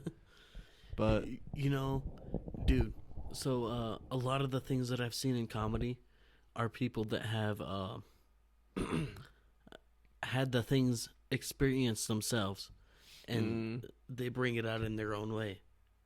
It's basically a storytelling. Kind of a point, self-deprecating stuff. Yeah, exactly. You gotta make fun of yourself. If you can't make fun of yourself, you cannot be a comedian, because motherfuckers will tear you apart. Yeah, which is exactly why. Which is why I love the like Comedy Central roasts. Mm-hmm. Those are one of my favorite things to ever watch. Which is exactly why I spend plenty of time thinking about my own life, and I'm like, oh, yep, I see where you fucked. I've torn myself apart plenty, and so if someone were tearing me apart, I'd be like, yeah, I would laugh in their face. Yeah, I'm like, yeah, no, it was stupid, wasn't it? Yeah, I did do that, but that's just what's funny. And if you can't laugh at it, then it's not worth what you're breaking yourself apart over either. Yeah, which I think is why for me humor's always been a big way to get over stuff, or a big way to deal with my own existence. So for some people that I see on the news or I see just out and about, and they're turned off by taking humor, everything like way too seriously. Yeah, there's someone that makes a joke, and all of a sudden they're in the news. They're in the mainstream media, and they're like being torn apart. And I'm like, listen, I'd love to be there and hear what they really have to say about something. Maybe they made a joke about the Jews, or maybe they made a joke about some other minority, or they made a joke about abortion or whatever. But I'd love to actually sit down and maybe like get to know what they really said. But they might have just made a joke. They were just making a joke. Regardless, with the mainstream media, they're going to blow it out of proportion and just take excerpts of whatever they said and make them look like a bad person. Even like Fox News, CNN, they're going to make them look like the same kind of person. They're going to take their own spins on it all. They're going to say something. But it's messed up. And this is all why, I mean, as far as what I've dealt with, you gotta have a good sense of humor about stuff, and if you don't, then you're screwed. And in this life, you gotta laugh about stuff, because everything is so absurd. Absolutely. Like, my entire life, I've had some fucked up shit happen, and if I can't laugh about it, then what did I learn? What's the point? And I know I've learned stuff, but at the same time, what do I do with it all? All the stuff that's happened to me, and Well, like right now, you look back at one of the shitty situations you've been in before. Mm. What can you find that you can laugh about that you did wrong? How shitty of a person were you then, compared to now? That's the thing. You want to be a better person all the time. And then all for the shitty things that I've ever done, I've given a lot of instances as to why I've been a shitty person. All of us have. And they're all laughable moments down the road. But even more important, you got to be able to prove how you're such a good person, because you, Tanner, you're a good person. Thanks, man. Just bump that. Dude, I've known you forever.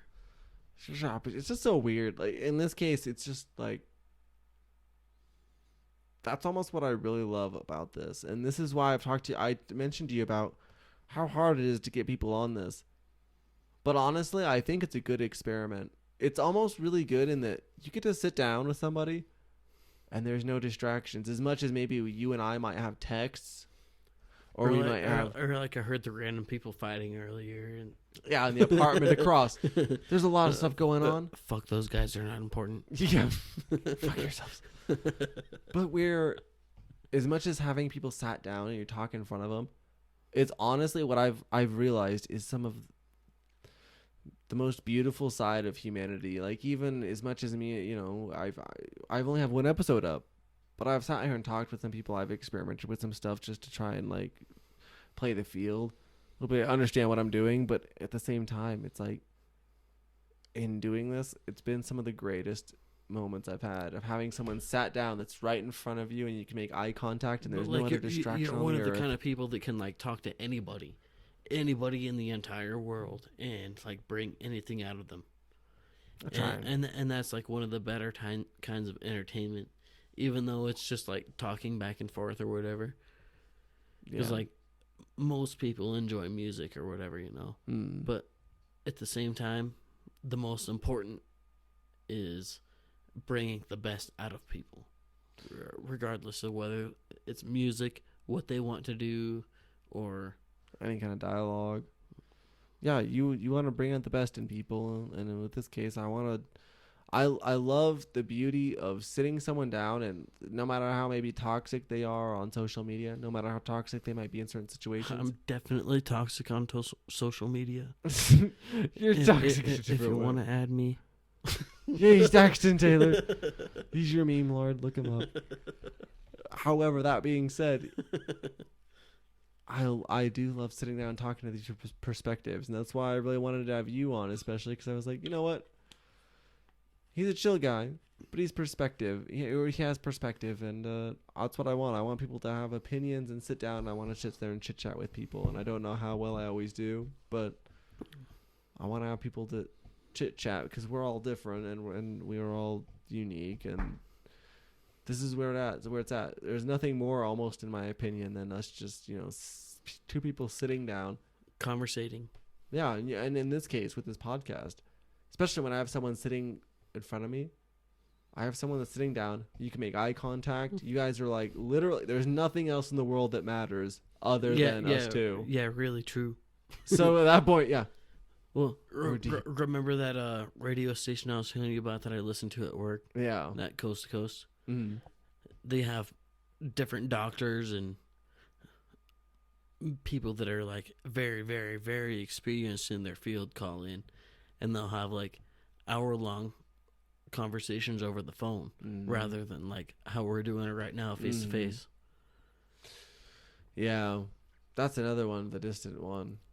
That brings about another element, though, and I had an experience with that recently where I tried to do that, and that's fine. I'm perfect, and that's exactly what's expanded me into. I want to have this accessibility because, especially times not right now, you gotta have this. You gotta have the distant talking, but you want a level of professionalism. Well, with the podcast type of thing, you're listening to people talking, regardless of how far you are away from them, how close you are from them. Mm-hmm.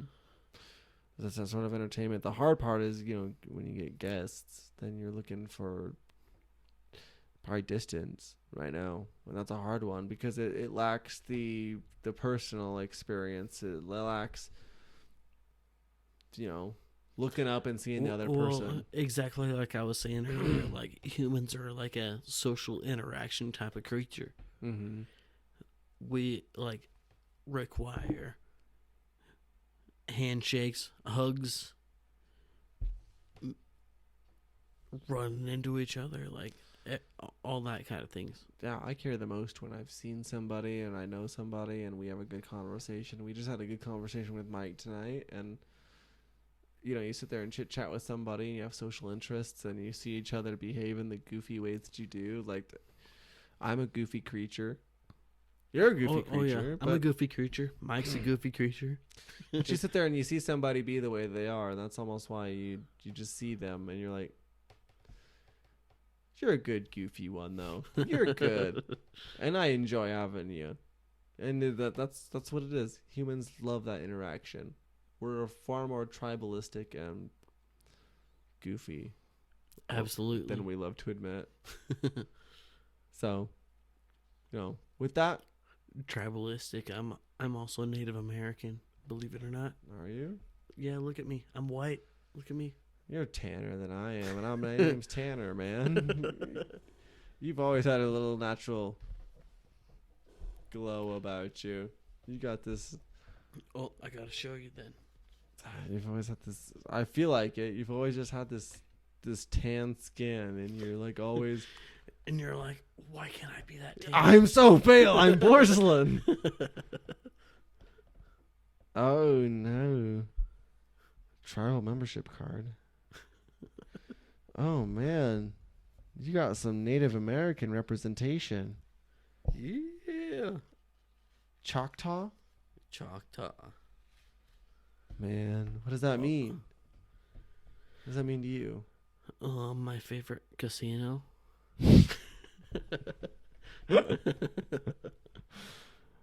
Alright, why not? That might sound racist, but it's real life. Nah, he's part of him. He gets to be, you know. It's like, I speak for the white people. I'm very white. I speak for the Northern Europeans. Nah, that's cool, man. In my tribal identification, I'm wearing a Viking representation hoodie.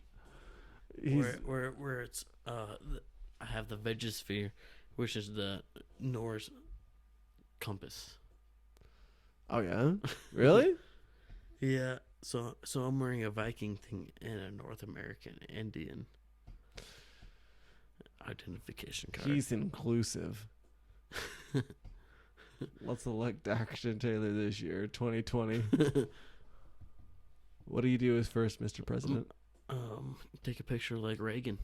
You know, the... Isn't that Nixon? You got the, peace fingers out. Yeah. Nixon. The 2-2. Yeah. Okay. What about after that, Mr. President? No plans after that. I'm just gonna go with the flow. Yeah, I just gotta see where everything goes. Just, sit in my White House. Some motherfucker pissed on my rug. They really tied the room together. And somehow we ended up back to our big Lebowski. Went to the real Lebowski's house. I took a rug. It's all good. You did fantastic. That's I can't think of a better way to end it other than, the Lebowski. So why not? Do you wanna say goodbye? Hope everybody listening has a good night, day, whatever you're listening to. He was a lot nicer. I'm gonna say, lick my butthole. Okay, well, I'll be nice after that. Good night, everybody. Goodbye. Thanks.